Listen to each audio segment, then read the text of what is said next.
नमस्कार विद्यार्थी मित्रांनो, विदर्भ आयएस अकॅडमीच्या यूट्यूब चॅनलवरती तुमचं सर्वांचं स्वागत। आजचा जो टॉपिक आहे तो जीवशास्त्राचा आहे आणि अतिशय महत्त्वाचा टॉपिक आहे। हेडिंगमध्ये पाहिलंच असणार तुम्ही, पेशी आणि पेशी अंगके, सेल अँड सेल ऑर्गनेल्स।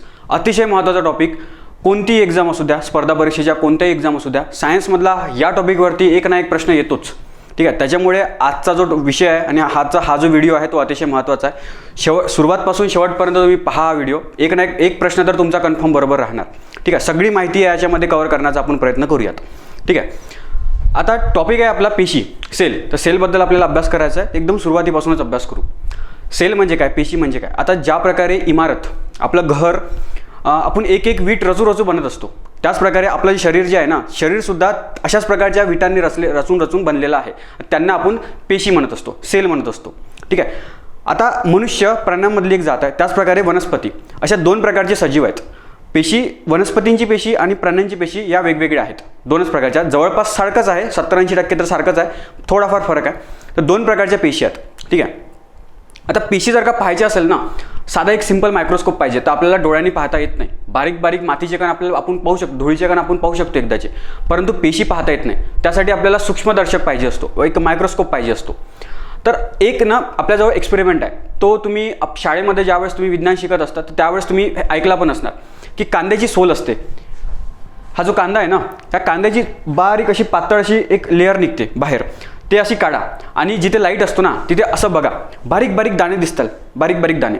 ते मायक्रोस्कोपमध्ये ठेवून बघा, तुम्हाला मायक्रोस्कोपमध्ये अशा प्रकारचं तिथे स्ट्रक्चर दिसणार, रचना दिसणार, अशा प्रकारच्या छोट्या छोट्या खोल्या दिसणार तुम्हाला। आणि त्या खोल्यांमध्ये असे पिवळे पिवळे दाणे दिसतील, असे हे जे आहे ना, हे पिवळे पिवळे दाणे दिसतील। काय आहे हे? या ज्या खोल्या आहेत, या ज्या रूम्स आहेत, एक प्रकारे मधाचं जे पोळं असते, ठीक आहे, मधमाशांचं पोळं, तशा प्रकारचं हे स्ट्रक्चर आहे। ते दुसरं काही नसून हे सेल आहेत, हे पेशी आहेत, त्या कांद्याच्या पेशी आहेत। आणि हा जो बिंदू दिसतो ना तुम्हाला, हिरवा, हा पिवळा जो बिंदू दिसतो, हा जो दिसतो तो न्यूक्लियस आहे, त्याचा पेशी केंद्रक आहे, ठीक आहे, जो पूर्ण पेशीला कंट्रोल करत असतो। ज्या प्रकारे आपल्या शरीराला आपली बुद्धी, आपला मेंदू कंट्रोल करतो, त्याच प्रकारे या पेशीचे एक प्रकारे हा मेंदू आहे, हा न्यूक्लियस। तर न्यूक्लियस आणि पेशी दिसू शकते त्या मायक्रोस्कोपमध्ये, तर ही पेशी आहे, ठीक आहे। आता हे तर झालं थोडंफार इंट्रोडक्शन। आता थोडं इतिहासामध्ये आपण जाऊया की पेशीची सुरुवात कधी झाली, कारण प्रश्न याच्यावरती पण विचारलेला आहे भरपूरदा। तर हा टाईम जातो 17व्या शतकामध्ये, ग्रेट ब्रिटन ज्यांनी आपल्या भारतावरती राज्य केलं, तर त्यावेळेसचा राजा, त्याचा वाढदिवस होता, ठीक आहे। तर त्या वाढदिवसानिमित्त वेगवेगळ्या त्याच्या राज्यामध्ये राहणारे जे नागरिक होते त्यांनी भेटवस्तू दिल्यात। अशाच प्रकारचा एक चित्रकार होता। त्या चित्रकाराने माहिती आहे का, एकदम सूक्ष्म जे जीव असतात, जसं मुंगी, डोळ्यांनी पाहू शकतो, परंतु पूर्ण मुंगीचं शरीर कसं दिसते हे डोळ्यांनी नाही पाहता येत, फक्त वरून आपण पाहू शकतो ही मुंगी आहे म्हणून। तर त्या चित्रकाराने मायक्रोस्कोपचा वापर करून, जेमतेम मायक्रोस्कोपचा शोध लागला होता, तर मायक्रोस्कोपचा वापर करून त्या मुंगीचं मोठं चित्र पेपरवरती काढलं होतं। राजाला ते भेटी दिल्या, त्या अशा बरेचसे चित्र दिले, छोट्या छोट्या सजीवांचे, छोट्या प्राण्यांचे। तर राजा खूप खुश झाला, तो म्हणाला की आणखी मला चित्र पाहिजेत। आता त्याने नकार दिला। तर राजाने हे काम ना रॉबर्ट हुक या नावाचा हा शास्त्रज्ञ होता, याला दिलं, रॉबर्ट हुकला दिलं। याने तशाच प्रकारचा एकदम जुनावाला मायक्रोस्कोपचा वापर केला आणि अशा प्रकारचे जे सूक्ष्मजीव आहेत त्याचं ऑब्झर्वेशन करायला सुरुवात केली। असंच करता करता त्याने एक दिवस ही जी लाकडाची जी हे आहेत, याचा जो वरचा जे सोल आहे ना, त्याचं निरीक्षण केलं या मायक्रोस्कोपमध्ये। तर ज्यावेळेस त्याला चित्र मिळालं, तर अशा प्रकारचं त्याला चित्र मिळालं त्या मायक्रोस्कोपमध्ये, ठीक आहे। हा मायक्रोस्कोप त्याने स्वतः बनवलेला होता। तर अशा प्रकारचं चित्र दिसलं। याच्यामध्ये बघा तुम्हाला काय दिसते, अशी बारीक बारीक मधाचं पोळ्यासारखं दिसतं, मधमाशाचं पोळ्यासारखं दिसते, छोटे छोटे असे रूम दिसतात, हे बघा असे छोटे छोटे रूम दिसतात। त्याने ठरवलं, त्याने सांगितलं की हे जे आहेत हे सजीव, वनस्पती म्हणजे सजीव, तर आपलं शरीर ज्या प्रकारे वनस्पतीचं शरीर आहे त्याच प्रकारे आपलं शरीर आहे, हे दोन्ही सजीव आहेत। तर सजीव या छोट्या छोट्या पेशींनी बनलेला आहे, त्यानं पेशी असं नाव दिलं, सेल असं नाव दिलं। म्हणजे का बरं सेल नाव दिलं? कारण त्यावेळेस जे मॉन्क असायचे तिथे, तर ते अशा प्रकारच्या छोट्या छोट्या रूममध्ये राहायचे, त्या रूमना ते सेल म्हणायचे, सेल, ठीक आहे, खोल्या म्हणायच्यात। तर त्याच्यामुळे तिथूनच असं नाव पडलं, इथे पेशी असं नाव पडलं, ठीक आहे। तर अशा प्रकारे हा पेशीचा शोध लागला, ठीक आहे। याच्या आतमध्ये काय असते हे काहीच माहीत नाही, याच्यामध्ये न्यूक्लियस आहे का नाही हे सुद्धा त्या रॉबर्ट आपला हुक याला दिसलं नाही। फक्त एवढं समजलं की सजीव, मग कोणतीही असू द्या, ते प्राणी असू द्या की वनस्पती असू द्या, त्यांचं जे शरीर आहे ते छोट्या छोट्या सेलनी बनलेलं आहे। त्या सेलच्या आतमध्ये काय आहे हे माहीत नव्हतं, परंतु एक मात्र माहीत झालं की पेशींनी बनलेला. तर पेशींचा शोध अशा प्रकारे लागला. काही वर्षानंतर 1831 मध्ये, भरपूर वर्षानंतर रॉबर्ट ब्राऊन याने केंद्रकाचा, पेशी केंद्रकाचा शोध लावला. आता मायक्रोस्कोप 17व्या शतकामध्ये झालेला होता. हळूहळू त्याच्यामध्ये इन्व्हेन्शन झालेत, हळूहळू आणखी त्यांच्यामध्ये इम्प्रूव्हमेंट झालात. आता आणखी त्याच्यापेक्षा जास्त सूक्ष्म जीव आपण पाहू शकत होतो. सुरुवातीला एवढा मोठा तो डेव्हलप नव्हता तो मायक्रोस्कोप, परंतु हळूहळू डेव्हलप होत गेला. आता 19व्या शतकामध्ये तो एवढा डेव्हलप झाला की त्याच्या आतमधलं न्यूक्लियससुद्धा आपल्याला पाहायला मिळू शकते. ठीक आहे. तर न्यूक्लियसचा शोध कोणी लावला? तर रॉबर्ट ब्राऊन याने लावला. अशा प्रकारचे प्रश्न विचारले जातात, त्याच्यामुळे हे महत्त्वाचे आहेत. हे नावं त्यांची महत्त्वाची आहेत आणि त्यांनी कशाचा शोध लावला हे सुद्धा महत्त्वाचं आहे. त्यानंतर 1839 मध्ये पुरकिंजे, तर यांनी या सेलच्या आतमध्ये एक द्रव पदार्थ असतो. ठीक आहे. त्या द्रव पदार्थाचा शोध लावला आणि त्याला जीवद्रव्य, प्रोटोप्लाझम असं नाव दिलं. ठीक आहे. पेशींमधील द्रव्य पदार्थ. तर हे एक महत्त्वाचं. त्याच्यानंतर लगेच त्याच वर्षी शेल्डन आणि श्वान हे 2 वैज्ञानिक होते. ह्या 2 वैज्ञानिकांनी काय केलं ना, एकाने वनस्पतींच्या पेशींवरती काम केलं आणि दुसऱ्याने प्राण्यांच्या पेशींवरती काम केलं. ठीक आहे. आणि या दोघांनी असा निष्कर्ष लावला की वनस्पती आणि प्राणी हे दोन्ही जीव आहेत आणि हे जीव कशाने बनलेले आहेत? तर पेशींपासून बनलेले आहेत. यालाच आपण पेशी सिद्धांत म्हणतो. जे मी तुम्हाला सुरुवातीला सांगितलं होतं की आपलं शरीर ज्या प्रकारे आपण घर विटा रचू बांधतो, त्याच प्रकारे आपलं शरीर सुद्धा पेशी रचू बनलेलं आहे. ठीक आहे. भरपूर साऱ्या पेशी एकत्र झाल्या की उतक बनते, उती बनते, त्याला टिश्यू म्हणतो आपण. ठीक आहे. आपली जसं हे आपली त्वचा एक प्रकारची टिश्यू आहे, एक उतक आहे. हाडे आपली ते वेगळ्या प्रकारची एक उतक आहे. ठीक आहे. हाडांच्या पेशी वेगळ्या असतात, स्किनच्या पेशी वेगळ्या असतात, त्यांची रचना वेगळी असते, दिसायला ते वेगळे दिसतात, परंतु काम एक जवळपास सारखं करतात. म्हणजे जसं पेशी जवळपास सगळंच असते. पेशींच्या आतमध्ये जे सेल ऑर्गॅनिक्स असतात, पेशी अंगके असतात, ते सगळे सारखेच असतात. फक्त पेशींचे आकार, कोणकोणत्या पेशी आपल्या शरीरामध्ये वेगवेगळ्या प्रकारच्या पेशी असतात, त्यांचा आकार आणि त्यांची थोडंफार काम हे वेगवेगळं असते. त्यासाठीच त्यांचा आकारमान वेगळा असतो ना. परंतु बाकी सगळे जे घटक आहेत, ज्या प्रकारे आपलं शरीर, कोणत्या प्राण्याचं शरीर असू द्या, दुसरीकडे आपलं शरीर असू द्या, तो प्राणी दिसायला वेगळा दिसतो, आपण दिसायला वेगळा दिसतो, परंतु आपल्या शरीरामध्ये जे घटक आहेत ना, जे अवयव आहेत, ते सुद्धा त्या प्राण्याच्या शरीरामध्ये सुद्धा त्याच प्रकारचे अवयव आहेत. ठीक आहे. पेशीचं सुद्धा असंच असते. पेशी जरी दिसायला वेगळ्या असतील, आपल्या मेंदूमधल्या पेशी वेगळ्या असतात, रक्ताच्या पेशी वेगळ्या असतात, हाडांच्या पेशी वेगळ्या असतात. त्या पेशी जरी दिसायला वेगळ्या असल्या तरीसुद्धा त्यांची काम जरी वेगळी असली तरीसुद्धा त्यांच्यामध्ये आतमधले जे घटक आहेत, पेशी अंगके जे आहेत, ते जवळपास सारखेच असतात. ठीक आहे. तर शेल्डन आणि श्वान यांनी पेशी सिद्धांत दिला, सेल थेरी दिले. हे काय म्हणतात की सर्व वनस्पती आणि सर्व प्राणी हे पेशींनी बनलेले आहेत. याला आपण सेल थेरी म्हणत असतो. त्यानंतर येतो विर्शॉ 1855 मध्ये. हा काय म्हणतो की सजीव आणि निर्जीव 2 प्रकारचे घटक असतात आपल्या पृथ्वीवरती. सजीव का बरं म्हणतो आपण एखाद्या वस्तूला? आपण स्वतः सजीव आहे का बरं म्हणतो? कारण आपल्याला भूक लागते, आपण जेवण करतो, आपल्याला एनर्जी पाहिजे असते, त्याचप्रकारे आपण श्वास घेतो. ठीक आहे. आपण पाहू शकतो, आपण समजू शकतो, त्याचप्रकारे आपला जन्म होतो, मृत्यू होतो. या सगळ्या गोष्टींना एक सजीव घटक आहे. हे सगळे घटक सजीव आहेत. दगडामध्ये दिसते का अशा प्रकारच्या गोष्टी? तो जेवू शकतो का? तो जन्मतो का? कधी मरतो का तो? नाही. सजीवामध्ये असं होते. पेशीसुद्धा सजीव आहेत. पेशीसुद्धा जन्म होत असतात. कशा जन्म होत असतात? एक पेशी काय होते? एक पेशी आपले स्वतःचे 2 तुकडे करते. म्हणजे एका पेशीपासून 2 नवीन पेशी तयार होतात. मग त्या 2 पेशी आणखी 2 तुकडे करतात. म्हणजे दोघाच्या 4 बनल्या, 4च्या 8 बनल्या. अशा प्रकारचे हे डिव्हिजन होत राहते. याला सेल डिव्हिजन म्हणत असतो आपण, पेशी विभाजन म्हणत असतो. आणि अतिशय महत्त्वाचं आहे. पेशी विभाजनावरती पण प्रश्न आपल्या MPSC मध्ये, UPSC मध्ये कुठली परीक्षा असू द्या याच्यावरती विचारतात. ठीक आहे. ते पेशी विभाजनाबद्दल पहिले ज्यांनी सांगितलेलं आहे तो होता आपला विर्शॉ. 1855 मध्ये सांगितलं होतं, 19व्या शतकात. ठीक आहे. भरपूर वर्ष झाली आता याला. तर हे जे आहेत ना, हे सायंटिस्ट, यांची नावे थोडी लक्षात ठेवायची आपल्याला. ठीक आहे. परंतु हे सगळं झालं, परंतु आतमध्ये, पेशींच्या आतमध्ये अजूनपर्यंत काय असते हे अजूनपर्यंत समजलं नव्हतं कोणाला. का बरं? कारण तो मायक्रोस्कोपच बनला नव्हता. आणि मग 20व्या शतकामध्ये इलेक्ट्रॉन मायक्रोस्कोप येतो. Electron microscope. आणि हा इलेक्ट्रॉन मायक्रोस्कोप इलेक्ट्रॉनचा वापर करतो पाहण्यासाठी. ठीक आहे. असा दिसतो तो इलेक्ट्रॉन मायक्रोस्कोप. इलेक्ट्रॉन सूक्ष्मदर्शक. 1940 मध्ये याचा शोध लागला, याची निर्मिती झाली.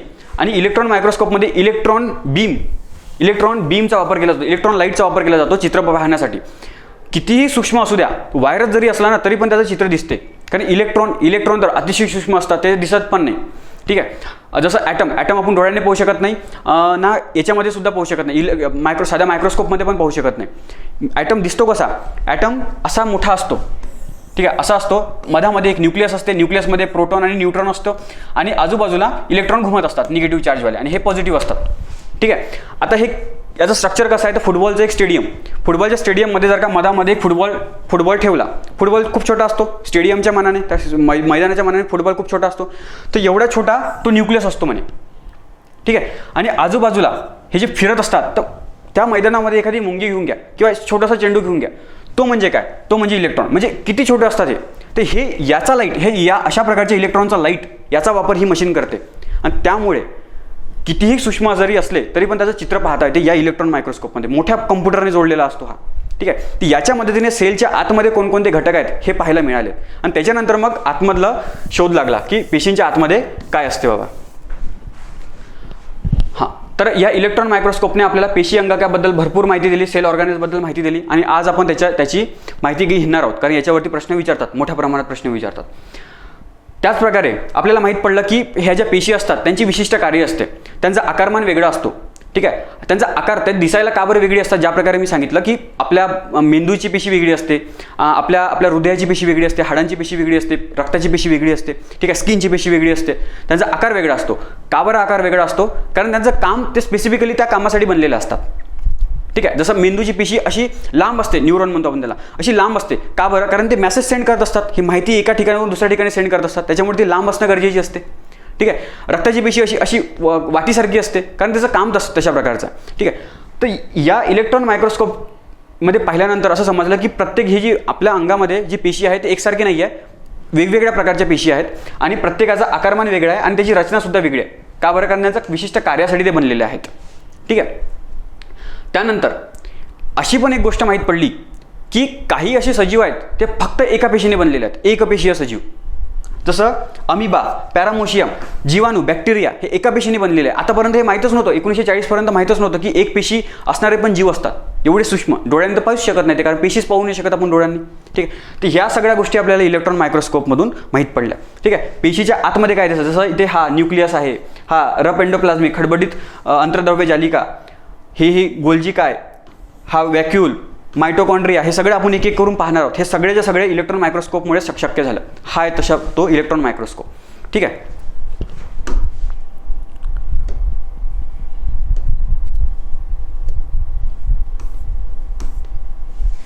चला पुढे जाऊया. आता हे थोडं समोर जाण्याआधी तुम्हाला सांगतो की हे जे मी आता सांगतोय ना ते सगळं NCERT मधून शिकवलेलं आहे. NCERT मधून सगळा डेटा घेतलेला आहे. आपल्या विदर्भ आयसच्या ॲप्लिकेशनवरती, ऑनलाईन ॲप्लिकेशनमध्ये आपल्याकडे विज्ञान NCERTचा स्पेशल कोर्स बनवलेला आहे. वर्ग 6व्या पासून तर 10व्या पर्यंत चॅप्टर बाय चॅप्टर इथे व्हिडिओ लेक्चर आहेत. त्याचप्रकारे नोट्ससुद्धा प्रोव्हाइड केलेल्या आहे पूर्ण मराठीमध्ये. ठीक आहे, तर ज्यांना व्हिडिओ लेक्चर पाहिजे आहे तर ते व्हिडिओ म्हणजे हा कोर्स परचेस करून तुम्हाला हे सुद्धा फ्रीमध्ये मिळून जाईल. याच्यामध्ये ज्यांना फक्त पुस्तक पाहिजे आहे, ऑनलाईन मोडमध्ये फक्त पुस्तक पाहिजे आहे तर ते पुस्तकसुद्धा खरेदी करू शकतात सेपरेट. हा कोर्स परचेस करण्याची गरज नाही. परंतु ज्यांना व्हिडिओच्या माध्यमातून शिकायचं आहे तर मग ते हा कोर्स परचेस करू शकतात. आता हा तर फक्त विज्ञानाबद्दल मी बोलतोय. अशाच प्रकारचा आता एक नवीन कोर्स लॉन्च होत आहे, मिशन प्रारंभ नावाचा.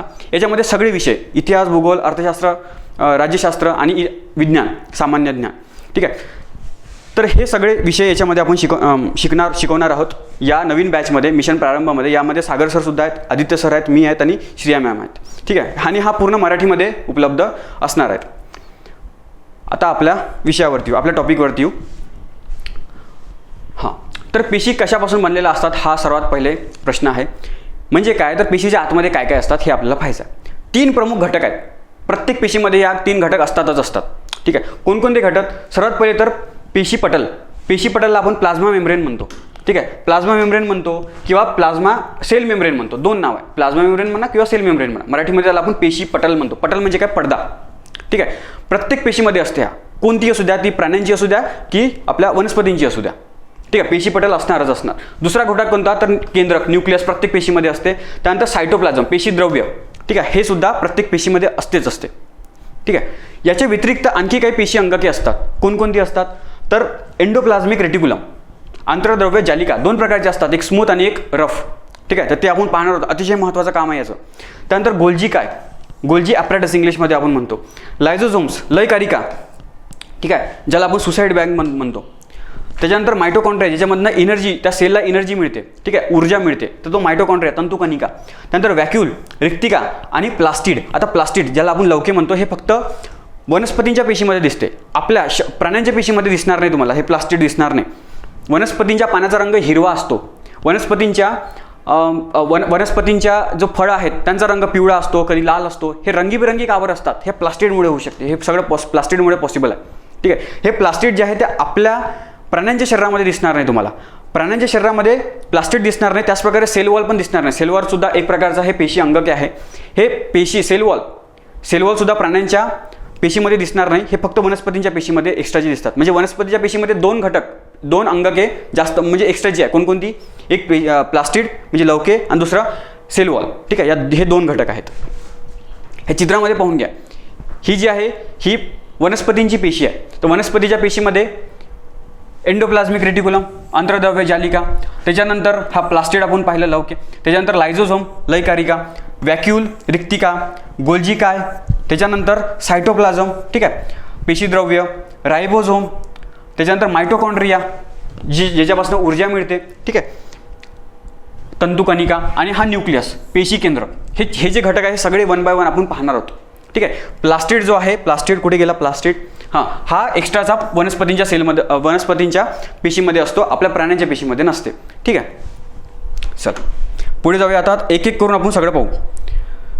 अतिशय सोपा हा टॉपिक आणि अतिशय महत्त्वाचा आहे. एक ना एक प्रश्न येतो. सर्वात पहिले आपण पाहू प्लाझ्मा मेम्ब्रेन किंवा सेल मेम्ब्रेन. मराठीमध्ये आपण त्याला म्हणतो पेशी पटल. पटल म्हणजे काय? पडदा, ठीक आहे. हा प्रथिने आणि फॉस्फरस यांनी बनलेला असतो. प्रथिने म्हणजे काय? प्रोटीन, ठीक आहे. म्हणतो ना आपण डाळ जर का खाल्ली डाळीमधनं प्रोटीन मिळते, अंड्यामधनं, दूधमधनं प्रोटीन मिळते आणि प्रोटीन आपल्या शरीर बनवण्यासाठी अतिशय महत्त्वाचं असते. तर त्या प्रोटीनपासनं ही पेशी पटल बनलेलं असते. प्रोटीन आणि लिपिड आणि प्रथिनेपासून बनलेलं असतं सिंपल याच्यामध्ये, ठीक आहे. आणि हे निवडक पारगम्य पटल असते. पार्शियली परमिएबल मेम्ब्रेन आपण त्याला म्हणतो. पार्शियली म्हणजे निवडक, म्हणजे सगळं परमिएबल, सगळं देत नाही, आरपार जाऊ देत नाही, ठीक आहे. ज्या प्रकारे चहा गाळ्याची चाळणी असते, तर चहा आपण गाळतो त्याच्यामध्ये जी चहापत्ती असते ती त्याला खाली पडू देत नाही, ती वरच्यावरच ठेवते आणि फक्त चाय जो आहे तो खाली येऊ देतो. तर त्याला काय म्हणणार आपण? पार्शियली परमिएबल मेम्ब्रेन, म्हणजेच काय? निवडक पारगम्य पटल. अशाच प्रकारची चाळणी जी आहे ती ही पेशी पटल हे काम करत असते, ठीक आहे. सेलमध्ये पण असते, ठीक आहे.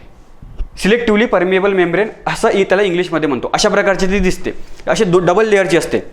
बघा इथे असा एक गोल चेंडू असतो, अशी शिफ्टी असते, इकडे पण गोल चेंडू असतो, अशी शिफ्टी असते. अशा प्रकारची पूर्ण लेअर असते ही. आणि मधामध्ये बघा हे दरवाजे आहेत. हे जे आहेत ना, हे मोठे मोठे दरवाजे आहेत. यांचं स्पेसिफिक काम आहे, एक एक करून तुम्हाला सांगतो. आता ज्या प्रकारे मी सांगितलं की यांच्यामधनं ही एक प्रकारे चाळणी आहे, चहागाळ्याच्या चाळणीसारखं. याच्यामधनं ज्या प्रकारे चहागाळ्याच्या चाळणीमधून चहा बाहेर निघतो आणि चहापत्ती जी आहे ती वरच राहते, इथे सुद्धा अशाच प्रकारे होते. हे काय करते ना, पाणी, ऑक्सिजन असू द्या, ऑक्सिजनचे कण रेणू किंवा पाण्याचे कण H2O किंवा CO2 कार्बन डायऑक्साईडचे कण हे आरपार जाऊ देतात, म्हणजे बाहेरून आतमध्ये आणि आतमधले बाहेरमध्ये, ठीक आहे. बाहेरच्या आतमध्ये कोणकोणते जाणार? ऑक्सिजन जाणार बाहेरून आतमध्ये, त्याचप्रकारे पाणी पण जाणार बाहेरून आतमध्ये, तिकडे. आणि CO2 जो आत तयार झालेला आहे तो आतमधला बाहेर जाण्याचं काम सुद्धा याच्यामधूनच होणार, आपोआप होणार. परंतु याच्या व्यतिरिक्त सेलला आणखी पण काही गोष्टी गरजेच्या असतात. ज्या प्रकारे ग्लुकोज गरजेचा असतो, C6H12O6, प्रोटीन असतात, प्रथिने असतात. आता प्रथिने अशी आहे गोष्ट की ते खूप मोठे असतात, कॉम्प्लेक्स असतात, असे मोठं स्ट्रक्चर असते, ठीक आहे. जाळ्यासारखं स्ट्रक्चर असते, मोठे मोठे ते रेणू असतात, तर ते याच्यामध्ये जाऊ शकत नाही कारण ते आकाराने मोठे आहे. मग अशांसाठी असे दरवाजे असतात, मोठे मोठे दरवाजे असतात. हे एक प्रकारे गार्ड आहेत, ठीक आहे, रक्षक आहेत. हे प्रथिनांना डिटेक्ट करतात की हां हे प्रथिने आहेत, हे आपल्या सेलसाठी गरजेचे आहेत. मग अशा वेळेस मग ते दरवाजे उघडतात, प्रथिनांना आतमध्ये जाऊ देतात, ठीक आहे. तर असे मोठे मोठे जे कण आहेत, हे कण बाहेरून आतमध्ये जाण्यासाठी किंवा आतमधले कण बाहेर येण्यासाठी हे जे दरवाजे आहेत तर हे महत्त्वाचे असतात. यांना काय म्हणतो आपण? प्रोटीन चॅनल म्हणत असतो. प्रोटीन चॅनल, प्रथिने वाहिनी यांना आपण म्हणत असतो. हे कशाचा भाग आहे? सेल मेम्ब्रेनचा भाग आहे, पेशी पटलचा भाग आहे, ठीक आहे. हां, आता हे सांगितलं मी तुम्हाला CO2, O2. आता हे बाहेरचे आतमध्ये येतात किंवा आतमधले बाहेर जातात. तर या प्रोसेसला या पद्धतीला आपण विसरण म्हणत असतो, डिफ्युजन म्हणत असतो. त्याचप्रकारे पाणीसुद्धा बाहेरचं आतमध्ये जाते किंवा आतमधलं बाहेर जाते. तर हे ऑस्मोसिस या प्रोसेसने, डिफ्युजन ऑस्मोसिस हा डिफ्युजनचाच एक प्रकार आहे, फक्त पाण्यासाठी एक स्पेशल नाव दिलेलं आहे, परासरण ऑस्मोसिस. ठीक आहे. ॲक्च्युली हा डिफ्युजन सारखाच असतो. डिफ्युजन म्हणजे काय, फॉर एक्झाम्पल आता तुम्ही सोयाबीनची वडी किंवा एखादी मोठ घ्या, रात्री त्याला भिजू घातली की सकाळी पाहायला की ते फुगतात. ते म्हणजे काय, ते मोठ्याच्या आतमध्ये पाणी नव्हतं, मोठ्याच्या बाहेर भरपूर सारं पाणी आहे. ज्यावेळेस आपण पाण्यामध्ये ती मोठ टाकली तर ते बाहेरचं पाणी जास्त आहे, आतमधलं पाणी कमी आहे. म्हणजे बाहेर जास्त कॉन्सन्ट्रेशन आहे आणि आतमध्ये कमी कॉन्सन्ट्रेशन आहे. तर जे पाणी जे आहे ते जास्त कडून कमीकडे जात असते, कमी कॉन्सन्ट्रेशनकडे जात असते. त्याच्यामुळे बाहेरचं पाणी त्या मोठ्याच्या आतमध्ये जाते. जोपर्यंत हे दोन्ही बॅलन्स होत नाही तोपर्यंत हे जात राहते आणि ती जी मोठ आहे ती मोठीचा दाना फुगत राहतो. एकदा दोन्हीकडचं जे पाणी आहे एक समान झालं की मग मात्र मोठ फुगणे बंद होऊन जाते. याला काय म्हणतो आपण, डिफ्युजन. ठीक आहे. आता पाणी आतमध्ये जाऊन राहिलं त्याच्यामुळे त्याला आपण ऑस्मोसिस म्हणणार. ठीक आहे. आणि पाणी व्यतिरिक्त जे CO2 किंवा O2 जे आहेत तर ते आतमधले बाहेर किंवा बाहेरच्या आतमध्ये जात असेल तर त्याला आपण डिफ्युजन म्हणणार, विसरण म्हणणार. ठीक आहे. हां. आणि याच्या व्यतिरिक्त एक प्रोटीन चॅनल असते. ते कशासाठी असते तर मोठे अन्नपदार्थ हे आतमधले बाहेर किंवा बाहेरच्या आतमध्ये हे करण्यासाठी होत असते. आणि या प्रोसेसला काय म्हणतो आपण, एंडोसायटोसिस म्हणतो. ठीक आहे. एंडोसायटोसिस. तर 3 प्रकारचे आपण 3 नावे पाहिली. कोणकोणती, डिफ्युजन म्हणजे विसरण, त्याच्यानंतर ऑस्मोसिस आणि त्याच्यानंतर एंडोसायटोसिस. ठीक आहे. हे 3 घटक जे आहेत हे 3 प्रोसेस हे याच्यामध्ये होत असतात, पेशी पटलमध्ये होत असतं. ठीक आहे. आता पुढे जाऊया.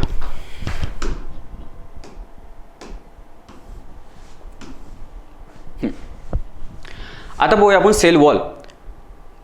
ज्या प्रकारे मी सांगितलं की सेल वॉल, सेल मेम्ब्रेन हे दोन्ही प्रकारच्या पेशींमध्ये असते, वनस्पतींच्या आणि प्राण्यांच्या दोन्ही पेशींमध्ये असते. मात्र सेल वॉल जी आहे ती फक्त आणि फक्त वनस्पतींच्या पेशींमध्ये असते. आता ही जी आहे ती वनस्पतींची पेशी आहे. ठीक आहे. हे बघा अशी पूर्ण षटकोनामध्ये दिसते, अशी बाहेर निघालेली दिसते. हे ओळखायलाच येते की ही पण वनस्पतीची पेशी आहे म्हणून. ठीक आहे. आता वनस्पतीच्या पेशीमध्ये इथे तुम्हाला दिसत असेल, हां, ही जी आहे हा जो भाग आहे हा, ठीक आहे, तर याला आपण काय म्हणणार, आतमधल्याला याला आपण म्हणणार प्लाझ्मा मेम्ब्रेन किंवा सेल मेम्ब्रेन, त्याला पेशी पटल म्हणतो. आणि त्याच्यावरती एक एक्स्ट्राचं आवरण असते, एक्स्ट्राचं आवरण त्याला आपण सेल वॉल म्हणतो. ठीक आहे. सेल वॉल म्हणजे पेशी भित्तिका. आणि हे निर्जीव असते, परमिएबल. आपलं हे जे आहेत सेल मेम्ब्रेन, पेशी पटल हे सजीव आहे, परंतु याच्यावरती जे आवरण आहे एक्स्ट्राचं हे निर्जीव असते. ज्या प्रकारे नारळ आहे ना, नारळाच्या आतमध्ये तो पूर्ण खायचा गाभा असतो, परंतु वरती एक कठोर कवर असते, तर ते निर्जीव असते ना, ते त्याला फोडावं लागतं. त्याच प्रकारे हे आहेत, हे एक प्रकारे कवच आहे. ठीक आहे. पेशींना संरक्षण देण्यासाठी. आता तुम्ही म्हणाल की पेशींना संरक्षण तर द्यायला पाहिजे, हे बरोबर आहे. वनस्पतींच्याच पेशीमध्ये आहे, आपल्या पेशींमध्ये का नाही आहे? आपल्या पण पेशींना संरक्षण मिळालं पाहिजे की नाही? मग फक्त वनस्पतींच्या पेशींमध्ये ना आपल्या पेशीमध्ये नाही, असं का बरं? कारण याचा अर्थ याचा मागचं कारण असं आहे की वनस्पतींना जन्मापासून तर मृत्यूपर्यंत एकाच ठिकाणी राहावं लागते. ऊन, वारा, पाऊस हे सगळं त्यांना त्याच ठिकाणी झेलावं लागतं. कठोर उन्हामध्ये पण राहावं लागतं, पावसामध्ये पण राहावं लागतं. अशा वेळेस त्यांची सेल जी आहे, त्यांच्या पेशी ज्या आहेत त्या मरू शकतात. आपलं कसं, पाऊस आला की लगेच धावत जातो आपण एखाद्या आडुशाला, जमिनीखाली आपलं एखाद्या छताखाली जातो. स्वतःची रक्षण आपण स्वतः करू शकतो ना, आपल्याला पाय दिले आहे देवानी. त्याच्यामुळे आपल्या पेशींना अशा प्रकारचे संरक्षण देण्याची काही एवढी गरज नाही आहे. त्याच्यामुळे आपल्या पेशींमध्ये आहे ते सेल वॉल नाही आहे. मात्र वनस्पतींच्या पेशींमध्ये असं दिसते. वनस्पतींच्या पेशींमध्ये पण आहे. त्याचबरोबर बॅक्टेरिया जे आहेत, बॅक्टेरिया, जीवाणू आणि कवके, फंगीमध्ये सुद्धा आपल्याला हे सेल वॉल पाहायला मिळतात. तर प्रश्न असा विचारू शकतात की सेल वॉल कशामध्ये पाहायला मिळतो? प्राण्यांच्या पेशींमध्ये, वनस्पतींच्या पेशींमध्ये, कवकेमध्ये की जीवाणूंमध्ये? तर फक्त प्राण्यांच्या पेशीमध्ये पाहायला मिळत, बाकी कवके, फंगी, बॅक्टेरिया आणि प्लांट यांच्या पेशींमध्ये आपल्याला पाहायला मिळते. ठीक आहे. हे लक्षात असू द्या, हे 3 महत्त्वाचे आहेत. तर तुम्ही म्हणाल की फक्त प्लांटमध्ये असतात, याच्यामध्ये तर आम्ही पाहिलं नाही, याच्यामध्ये पण पाहिलं नाही. आता पाहून घ्या, हे महत्त्वाचं आहे. ठीक आहे. तर हे आहे पेशी, हे बॅक्टेरिया आहे. बॅक्टेरिया असा दिसतो. ठीक आहे. बॅक्टेरियाबद्दल आणखी आपल्याला पाहायचं आहे. तर हा सेल वॉल जो आहे, पेशी भित्तिका आहे, हा कठोर असतो आणि निर्जीव असतो, आता सांगितलं. आणि हे सेल्युलोजने बनलेला असतो. कापूस हा सुद्धा सेल्युलोजने बनलेला आहे, परंतु कापूस मऊ आहे. हा जो आहे हा कडक असतो. ठीक आहे. संरक्षणासाठी तर सेल्युलोजने बनलेला असतो. हा महत्त्वाचा आहे. प्रश्न असा विचारू शकतात की सेल वॉल कशाने बनलेला आहे, कोणत्या मटेरियलने बनलेला आहे? तर सेल्युलोजने बनलेला आहे. अतिविषम हवामानापासून पेशींचे संरक्षण करणे हा त्यामागचा मेन उद्देश आहे. सेल वॉल असण्यामागचा मेन उद्देश आहे. ठीक आहे. संपूर्ण पारगम्य असते, कम्प्लिटली परमिएबल असते. ज्या प्रकारे याच्या आधी आपण पाहिलं की पेशी पटल काय असते, पेशीचा तो पडदा हा सिलेक्टिव्हली परमिएबल असतो. म्हणजे चहाच्या गाळणीसारखा. चहाची पत्ती जाऊ नाही देत, चहा फक्त चहाचं पाणी आतमध्ये बाहेर जाऊ शकते, कपामध्ये येऊ देते. परंतु हे असं आहे, कम्प्लिटली परमिएबल आहे. कम्प्लिटली परमिएबल म्हणजे काहीच अडवत नाही, जे बाहेरून यायचं आहे ते येऊ देते. जे आतमधून बाहेर जायचं आहे ते जाऊ देते, अडवत नाही. याचं मेन काम काय आहे? फक्त संरक्षण देणे, त्या पेशीला संरक्षण देणे. बाकी आतमधलं बाहेर काय येऊन राहिलं, बाहेरचं आतमध्ये काय जाऊन राहिलं, याला काही घेणं देणं नसते. फक्त संरक्षण करणे हे त्याचा मेन उद्देश आहे. ठीक आहे. आणि कशामध्ये असते? प्लांटच्या पेशींमध्ये असते, वनस्पतींच्या पेशींमध्ये असते, आणि आपल्या फंगी आणि बॅक्टेरिया या तिघांच्या पेशीमध्ये आपल्याला पाहायला मिळते. ठीक आहे. पुढे जाऊया आपण. हे दिसलं ना, हे जो हिरवा जो रंग दिसतो ना, हा हिरवा रंग म्हणजे काय? तर हे हा सेल वॉल आहे, पेशी भित्तिका आहे. ठीक आहे. आणि याच्यामध्ये हा बॅक्टेरियामधला हा जो निळा रंग दिसतो हा म्हणजे काय? तर पेशी भित्तिका आहे. ठीक आहे. त्याच्या आतमध्ये हा जो पिवळा रंगाचा दिसतो तो काय असणार? सेल मेम्ब्रेन असणार. 2 प्रकारचे कवर असते. ठीक आहे. आणि याच्या आतमध्ये मग पूर्ण पेशी अंगके असतात. ठीक आहे. पुढे जाऊया. आता आपण पाहू न्यूक्लियस, अतिशय महत्त्वाचा. ज्या प्रकारे मी सांगितले की आपल्या शरीरामध्ये मेंदू असतो, आपल्या पूर्ण शरीराला कंट्रोल करतो, तो नियंत्रण करतो. त्याचप्रकारे पेशीसुद्धा. आता बघा, आपलं शरीर वेगवेगळ्या प्रकारचं काम करते. अन्न पचनाचं काम वेगळं आहे, श्वसन करण्याचं काम वेगळं आहे, त्याचप्रकारे एनर्जी बनवण्याचं काम वेगळं असते, विचार करण्याचं काम वेगळं आहे, रक्तभिसरण प्रणाली वेगळी आहे, एक्सक्रेशन सिस्टीम वेगळी आहे. म्हणजे प्रत्येकासाठी एक ऑर्गन बनलेले आहेत, वेगवेगळे ऑर्गन बनलेले आहेत. ठीक आहे. अवयव बनलेले आहेत. हृदय आहे, फुफ्फुस आहे, मेंदू आहे, जठर आहे. ठीक आहे. स्टमक आहे. तर हे सगळेचे सगळे वेगवेगळे काम करतात. त्याचप्रकारे ज्या प्रकारे आपल्या शरीरामध्ये अवयव वेगवेगळे काम करतात, त्याचप्रकारे पेशींच्या शरीरामध्ये सुद्धा वेगवेगळे अवयव आहेत. त्यांना आपण पेशी अंगके म्हणतो, सेल ऑर्गनेल म्हणतो, आणि त्यांचं वेगवेगळं काम आहे. या सगळ्यांना कंट्रोल कोण करते? ज्या प्रकारे आपल्या अवयवांना, आपल्या शरीरातल्या अवयवांना कंट्रोल आपला मेंदू करत असतो, त्याचप्रकारे यांच्या न्यूक्लियसच्या आपल्या हे सेलच्या आतमध्ये जे काही पेशी अंगके आहेत तर त्यांना कंट्रोल करण्याचं काम, किंवा काय करायला पाहिजे, तो किती वेळ करायला पाहिजे, हे सगळं ऑर्डर कोण देते? तर न्यूक्लियस देत असतो. न्यूक्लियस म्हणजे त्याचा मेंदू आहे. ठीक आहे. तर आता न्यूक्लियसबद्दल आपण पाहू. तर न्यूक्लियस ज्या प्रकारे, न्यूक्लियस म्हणजे काय ना, पेशींच्या आतमधली छोटी पेशी, अशा प्रकारचं तुम्ही समजा. म्हणजे बघा, पेशी आहेत, अशी गोल पेशी आहेत. पेशींच्या आतमध्ये एक बारीक चेंडू असतो, त्याला आपण न्यूक्लियस म्हणला, नाही का, पेशी केंद्रक म्हणला. आता या न्यूक्लियसच्या आतमध्ये सुद्धा एक बारीक चेंडू असतो, जसं हा स्ट्रक्चर बघा तुम्ही. आता ही पेशी नाही आहे, हे पेशींच्या आतमधलं न्यूक्लियस आहे. आणि न्यूक्लियसच्या आतमध्ये बघा हे कवर आहे, एक कोटिंग आहे, त्याच्या आतमध्ये द्रव्य आहे. ठीक आहे. आणि त्या द्रव्याच्या आतमध्ये बारीक असा चेंडू आहे. हे बघा,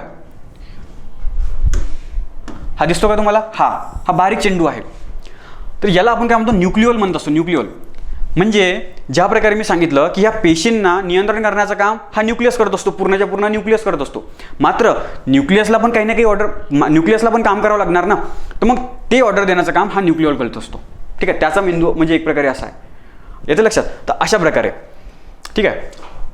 हां, तर बघा, तर न्यूक्लियसमध्ये काय, सर्वात पहिले तर न्यूक्लिअर मेम्ब्रेन असतो, याला म्हणतो आपण न्यूक्लिअर मेम्ब्रेन. ठीक आहे. पेशी केंद्रक पटल. तर याच्यामध्ये बारीक बारीक असे छिद्र असतात, जेणेकरून आतमधलं बाहेर आणि बाहेरचं आतमध्ये हे प्रथिने वगैरे बाहेरच्या आतमध्ये, किंवा RNA DNA नाही पण RNA हे आतमधले बाहेर किंवा बाहेरच्या आतमध्ये हे जाण्या येण्यासाठी हे परमिएबल असणं गरजेचं असते. ठीक आहे. काय कुठे गेलं? हां, हे परमिएबल म्हणजे पार्शियल परमिएबल. मराठीमध्ये आपण काय म्हणलं होतं त्याला? आपण पारदम्य म्हणलं होतं ना. हां, तेच म्हणलं होतं. तर अशा प्रकारे इथे असेल, मला एकदा कन्फर्म करू द्या.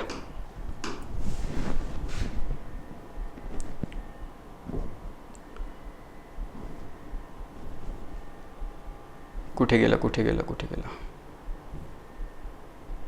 हां, पारगम्य. ठीक आहे. पारगम्य पटल. तर ते सुद्धा पूर्णपणे पारगम्य पटल असते. ठीक आहे.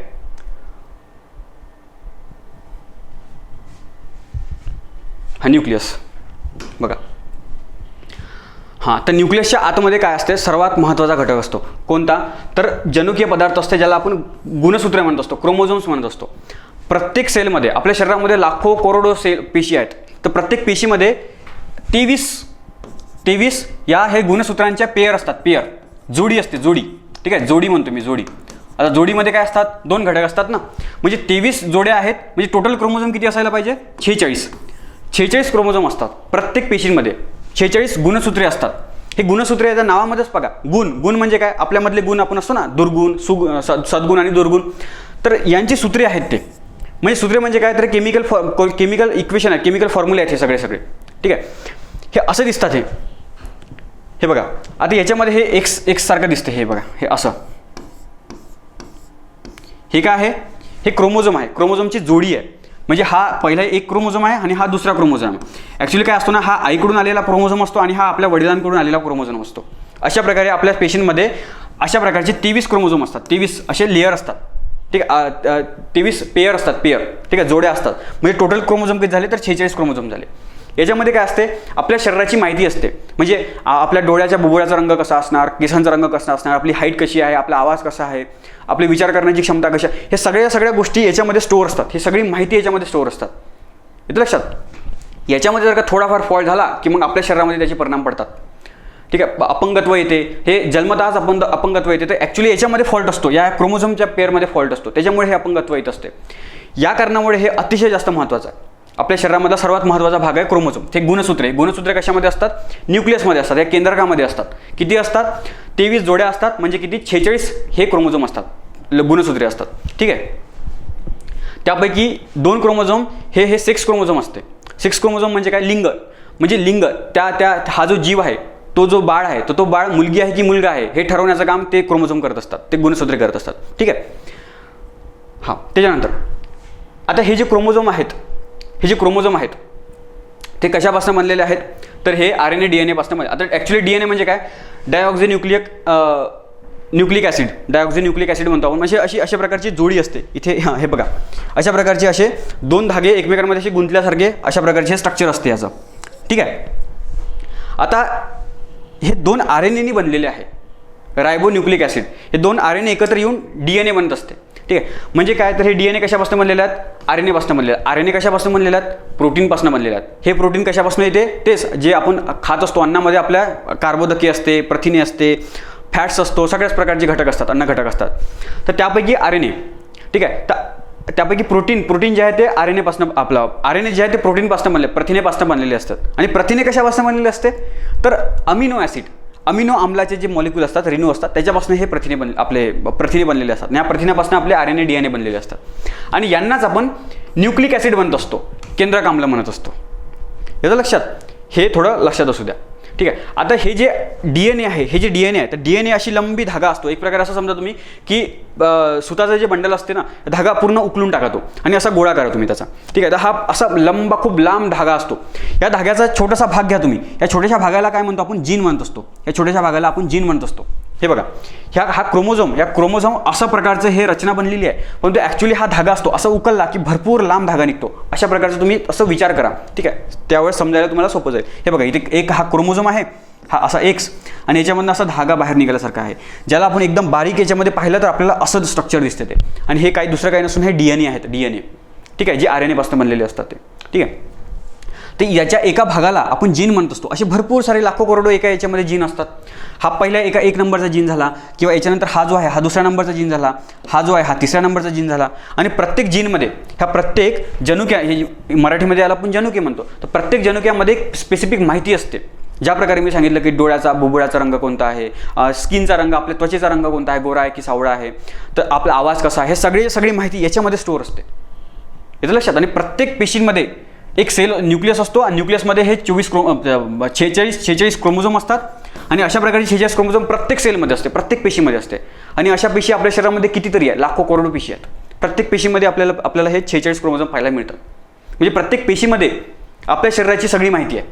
ठीक आहे, सिंपल भाषेमध्ये असं समजून घ्या तुम्ही. ठीक आहे, पुढे जाऊया आता. हां, आता काय आहे, आता काही पेशींना काय असते ना, हां, आता काही पेशींना हे जे आवरण आहे ते असते. ज्यांना या पेशींना आवरण असते, पेशींमध्ये हे जे न्यूक्लियस आहे, न्यूक्लियसला अशा प्रकारचं जे आवरण आहे, म्हणजे काय, तर पेशी केंद्रक पटल, न्यूक्लिअर मेम्ब्रेन आहे, तर त्यांना आपण इकॅरियोटिक सेल म्हणतो. इकॅरियोटिक सेल म्हणजे काय, तर दृश्य केंद्रकी म्हणजे ते दिसतात आपल्याला. हे पेशी आपल्याला इथे पेशी केंद्रक पटल, हे जो पडदा आहे, तर हा पटल दिसून पडतो, त्याच्यामुळे आपण याला काय म्हणतो, दृश्यकेंद्री म्हणतो. दृश्यकेंद्री पेशी किंवा इकॅरियोटिक सेल. पेपरमध्ये हा विचारलेला आहे की इकॅरियोटिक म्हणजे काय आणि प्रोकॅरियोटिक म्हणजे काय. ठीक आहे, कधी तर हे मराठीमध्ये पण नाही देत, डायरेक्ट इकॅरियोटिक इंग्लिशमध्ये विचारतात की इकॅरियोटिक पेशी म्हणजे काय आणि प्रोकॅरियोटिक पेशी म्हणजे काय. तर बघा, परत सांगतो, इकॅरियोटिक म्हणजे काय, तर ज्याच्या न्यूक्लियसवरती हे न्यूक्लिअर मेम्ब्रेन असते त्याला आपण म्हणतो इकॅरियोटिक. ठीक आहे, म्हणजे याच्यामधनं स्पेसिफिक न्यूक्लियस कुठे आपल्याला समजतो. ठीक आहे, न्यूक्लियसचा हा जो चेंडू आहे तो ओळखायला येतो आपल्याला, कारण इथे आवरण आहे. हे आतमध्ये जे क्रोमोझोम आहे, ठीक आहे, हे जे आपली जी माहिती आहे, ही यांना सुरक्षा देण्याचं काम हे पेशी पटल करत असते, हे आपलं पेशी केंद्रक पटल करत असते. ठीक आहे, परंतु काही पेशींमध्ये जसं बॅक्टेरियाच्या पेशीमध्ये अशा प्रकारचे न्यूक्लियर मेम्ब्रेन नसते, ठीक आहे, त्याचा न्यूक्लियर असाच भटकत असतो इकडे तिकडे. तर अशा पेशींना आपण प्रोकॅरियोटिक म्हणतो. जीवाणू बॅक्टेरियाची पेशी अशी असते, आधी केंद्रकी अतिशय महत्त्वाचं आहे हे, ठीक आहे. जसं याच्यामध्ये तुम्हाला याच्या आधी आपण बॅक्टेरियाबद्दल आपण पाहिलं होतं. त्याचं स्ट्रक्चर बघा तुम्ही कसं आहे, हे बघा स्ट्रक्चर बघा कसं आहे. याच्या आतमध्ये दिसतो का तुम्हाला न्यूक्लियस असा गोल चेंडू दिसतो का? नाही दिसत. म्हणजे काय, तर हे जे न्यूक्लियर मेम्ब्रेन आहे, हे न्यूक्लियर मेम्ब्रेन याच्यामध्ये आहेच नाही. याच्या आतमध्ये हे जे DNA दिसतात ना तुम्हाला, हे जे DNA आहे, हे DNA हा DNAचा धागा असाच इकडे तिकडे फिरत आहे आतमध्ये त्या आपल्या सायटोप्लाझममध्ये. या कारणामुळे बॅक्टेरियाला आपण प्रोकॅरियोटिक म्हणत असतो, प्रोकॅरियोटिक सेल म्हणत असतो. येतं लक्षात? हे अतिशय महत्त्वाचं आहे, ठीक आहे. चला पुढे जाऊया.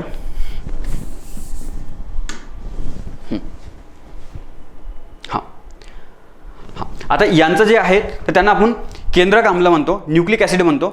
याच्या आतमध्ये न्यूक्लिक ॲसिड हे RNA आणि DNAला आपण न्यूक्लिक ॲसिड म्हणतो.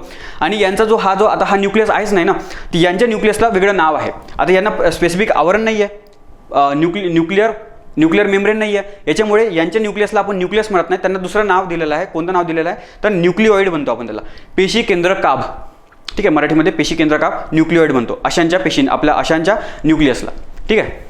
पुढे जाऊया.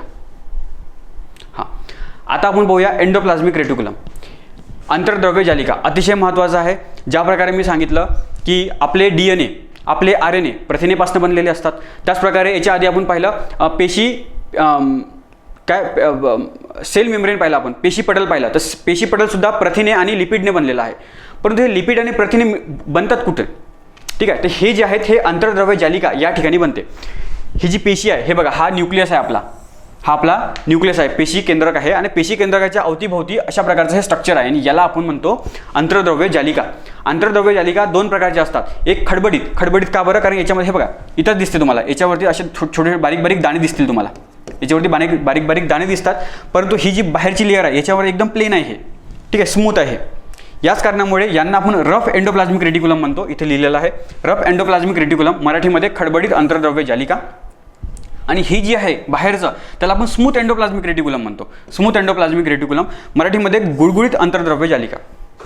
तर हे जे रफ आहेत, आता हे दाणे कशाचे आहेत, हे दाणे आहे रायबोझोमचे, रायबोझोम, ठीक आहे. हे रायबोझोम अमिनो ॲसिडपासून, मी तुम्हाला सांगितलं की जे प्रथिने असतात, आपले जे प्रोटीन असते, तर ते कोणत्या रेणूने बनलेलं असते, अमिनो ॲसिडच्या रेणूने बनलेलं असते. अमिनो आम्लाचे रेणूने. आता ह्या अमिनो आम्लापासून पाहिजे तसं प्रथिने बनवण्यासाठी रायबोझोम काम करत असते. याचं काम हे करण्याचं काम रायबोझोम करत असतो. आणि हे रायबोझोम यांच्या भिंतीवरती असं चिपकलेलं असते. हे काम करत असतात ते प्रोटीन बनवण्याचं काम. आता तुमच्या डोक्यामध्ये एक प्रश्न आला असणार की आपण अन्नामधून तर प्रोटीन्स तर आपल्याला मिळतातच, मग इथे कशाला बनतात प्रोटीन? साहजिक प्रश्न आहे ना. आपण अन्न खातो, त्याच्यामध्ये ऑलरेडी प्रोटीन असते, दुधामध्ये ऑलरेडी प्रोटीन असते, सोयाबीनमध्ये ऑलरेडी प्रोटीन असते. तर ते आपल्या शरीरामध्ये अन्नपचन होते. म्हणजे हे जे प्रोटीनची अशी जी लांब चेन असते, अशी वेगवेगळं स्ट्रक्चर असते, असं झाडासारखं असं स्ट्रक्चर असते, एकदम कॉम्प्लेक्स स्ट्रक्चर असते. तर याचे तुकडे करू आपण अमिनो ॲसिड बनवतो, ठीक आहे. म्हणजे आपलं शरीर आपलं अमिनो ॲसिड बनवते, ठीक आहे. वेगवेगळे एन्झाईम त्याच्यामध्ये टाकून केमिकल रिॲक्शन होऊन शेवटी या प्रथिनेपासून काय बनते, आपल्या शरीरात अमिनो ॲसिड बनते. आणि हे अमिनो ॲसिड मग पेशींमध्ये जाते. पेशींमध्ये गेल्यानंतर हे याच्यामध्ये जातात, हे रफ एंडोप्लाझ्मिक रेटिक्युलम जवळ जातात. याच्यामध्ये रायबोझोम असतो. हे रायबोझोम हे दाणे काय करतात, या अमिनो आम्लाचं पुन्हा प्रथिने बनवतात. तुम्ही म्हणाल की पहिले ऑलरेडीच तर प्रथिने आपण घेतलेले होते, मग कशाला तोडले ते प्रथिने बनवायचे होते तर परत? त्याच्यामागचं कारण असं आहे की आपण जे प्रथिने खातो तर ते अतिशय जास्त जटिल असतात, कॉम्प्लेक्स असतात. त्याचा वापर आपण डायरेक्टली करू शकत नाही. आपल्याला पहिले त्याचे तुकडे करावे लागते, ठीक आहे. अतिशय जास्त बारीक तुकडे करावे लागतात, अमिनो आम्ल बनावे लागतात. आणि त्यानंतर मग त्या अमिनो आम्लाचे पुन्हा प्रथिने बनावे लागतात आपल्या वेगवेगळ्या आकाराचे, आपल्याला गरजेचे आहे तसे. म्हणजे तुम्ही असं समजा की आपल्याला काय मिळालेलं आहे, आपल्याला पूर्णच्या पूर्ण झाड मिळालेलं आहे, ठीक आहे. एक एक्झाम्पल सांगतो की पूर्णच्या पूर्ण असं झाड आहे, पण तो झाडाचा वापर नाही करू शकत ना आपण. त्या झाडाचे बारीक तुकडे करावे लागणार. आणि त्या आपल्याला काय पाहिजे, आपल्याला एक खुर्ची पाहिजे आहे, लाकडाने बनलेली खुर्ची पाहिजे. आपल्याला खुर्ची मिळाली का? नाही मिळाली. आपल्याला काय मिळालं, आपल्याला अख्खं झाड मिळालं. मग आपल्याला पहिले त्या झाडाला कापावं लागणार, त्याचे वेगवेगळे असे बांबू बनावे लागणार, त्याच्यानंतर मग त्याचं स्ट्रक्चर बनावं लागणार, खुर्ची बनावी लागणार. म्हणजे असंच आहे. पहिले जे प्रोटीन येते आपल्याकडे तर ते पूर्ण एक प्रकारे झाड आहे, त्याला आपल्याला बारीक करू त्याला अमिनो ॲसिड बनावं लागते आणि त्याच्यानंतर मग त्याची खुर्ची म्हणजे आपल्याला पाहिजे तसे प्रथिने बनवावे लागतात. तर हे काम कोण करते? रफ एंडोप्लाझ्मिक रेटिक्युलम, खडबडीत अंतर्द्रव्य जालिका. का बरं खडबडीत बनतो? कारण त्यांच्यामध्ये असे बारीक बारीक जे दाणे आहेत ज्यांना आपण रायबोझोम म्हणतो, हे रायबोझोम हे काम करत असतात. या कारणामुळे आपण त्यांना रफ एंडोप्लाझ्मिक खडबडीत अंतर्द्रव्य जालिका म्हणतो. ठीक आहे. आता यांची रचना बघा तुम्ही, रचना एकदम नळीदार आहे, दुमडलेली आहेत. दुमडलेली का बरं आहे? कारण हे जे प्रोटीन असते हे प्रोटीनचं स्ट्रक्चर असं असते, असं गोल गोल गोल गोल कसं पण असते. म्हणजे एक धागा घ्या तुम्ही, धागा आणि धाग्याला असं असं गोल गोल करा, म्हणजे तेच झालं ते त्याचं स्ट्रक्चर. अशा प्रकारचं ते प्रथिने असतात. अशा प्रकारच्या प्रथिनांचा वापर केला जातो DNA बनवण्यासाठी, RNA बनवण्यासाठी, तिकडे प्लाझ्मा मेम्ब्रेन बनवण्यासाठी, हे याच्यासाठी याचा वापर होत असतो. ठीक आहे. तर हे दुमडण्यासाठी, त्याचं प्रॉपर स्ट्रक्चर बनण्यासाठी याची जी रचना आहे ती अशी नळीदार आहे आणि अशा प्रकारची झिगझॅग आहे. ठीक आहे. याच कारणासाठी आहे की जेणेकरून त्याचा प्रॉपर अशा प्रकारचा गोल चेंडू बनेल. ठीक आहे, स्ट्रक्चर बनेल पाहिजे तसा. ठीक आहे, त्याच्यामुळे याचा आकार असा आहे. आता दुसऱ्या प्रकारचं काय आहे? गुळगुळीत अंतर्द्रव्य जालिका. का बरं याला आपण स्मूथ म्हणतो? कारण यांच्यावरती कसल्या प्रकारचे असे बारीक बारीक दाणे नाही आहे. ठीक आहे. आता प्रथिने ते इथे बनले, जी वेगळे दुसऱ्या प्रकारचे एक घटक आहे त्याला आपण म्हणतो लिपिड. तर लिपिड बनवण्याचं काम हे स्मूथ एंडोप्लाझ्मिक रेटिक्युलम करत असतात, गुळगुळीत अंतर्द्रव्य जालिका. ठीक आहे. तर त्याच्यामुळे त्याला आपण स्मूथ म्हणत असतो. हे लिपिडमध्ये फॉस्फोलिपिड, कोलेस्ट्रॉल हे सगळ्या गोष्टी इथे बनतात. ठीक आहे. आता हे सर्वात जास्त स्मूथ एंडोप्लाझ्मिक रेटिक्युलम आपल्याला आपल्या जठरमध्ये, आपल्या यकृतमध्ये, लिव्हरमध्ये आपल्याला पाहायला मिळतात. लिव्हर कुठे असते? हे जे आपलं हे इथपर्यंत हृदय आपलं फुफ्फुस असतात. फुफ्फुसाच्या खाली बरोबर इथं हे आपलं यकृत असते. यकृतला आपण लिव्हर म्हणतो. लिव्हरचं काम काय आहे? तर अन्नपचनामध्ये सर्वात महत्त्वाचं काम आहे. आपल्या अन्नामध्ये काही विषारी पदार्थ असतात. तर विषारी पदार्थ आपल्या पेशीमध्ये गेले तर पेशी मरू शकतात. या कारणामुळे ते जे विषारी पदार्थ आहेत तर त्यांना तोडणे आणि आपल्या शरीराच्या बाहेर काढणे हे अतिशय जास्त महत्त्वाचं असते. याच्यामध्ये सर्वात महत्त्वाचं काम लिव्हर आपला करत असतो. म्हणजे ज्या प्रकारे, आता तुम्हाला एक्झाम्पल देतो, दारू पिणारे लोक आता दारू पितात. तर बघा तुम्ही, दारू पिल्यानंतर 7-8 तासानंतर ती त्यांची दारू पण उतरते. म्हणजे संध्याकाळी दारू पिली की सकाळपर्यंत ते एकदम ताजेतवाने होऊन जातात. का बरं होतात? कारण शरीरामध्ये हे जे विष गेलेलं आहे, हे जे टॉक्झिक मटेरियल गेलेलं आहे, तर हे जे लिव्हर असते ना, ह्या लिव्हरमध्ये लिव्हरचे वेगळे सेल असतात, लिव्हरचे वेगळ्या पेशी असतात. या पेशींमध्ये काय सांगितलं मी, लिपिड आपलं हे स्मूथ एंडोप्लाझ्मिक रेटिक्युलम म्हणजे हा जो भाग आहे ना हा सर्वात जास्त असतो. म्हणजे ही पेशी आहे. या पेशीमध्ये असं समजा तुम्ही की 50% भाग फक्त याचाच असतो. जास्त करून स्मूथ एंडोप्लाझ्मिक रेटिक्युलम असणार त्याच्यामध्ये, कारण त्याचं सर्वात जास्त काम आहे इथे.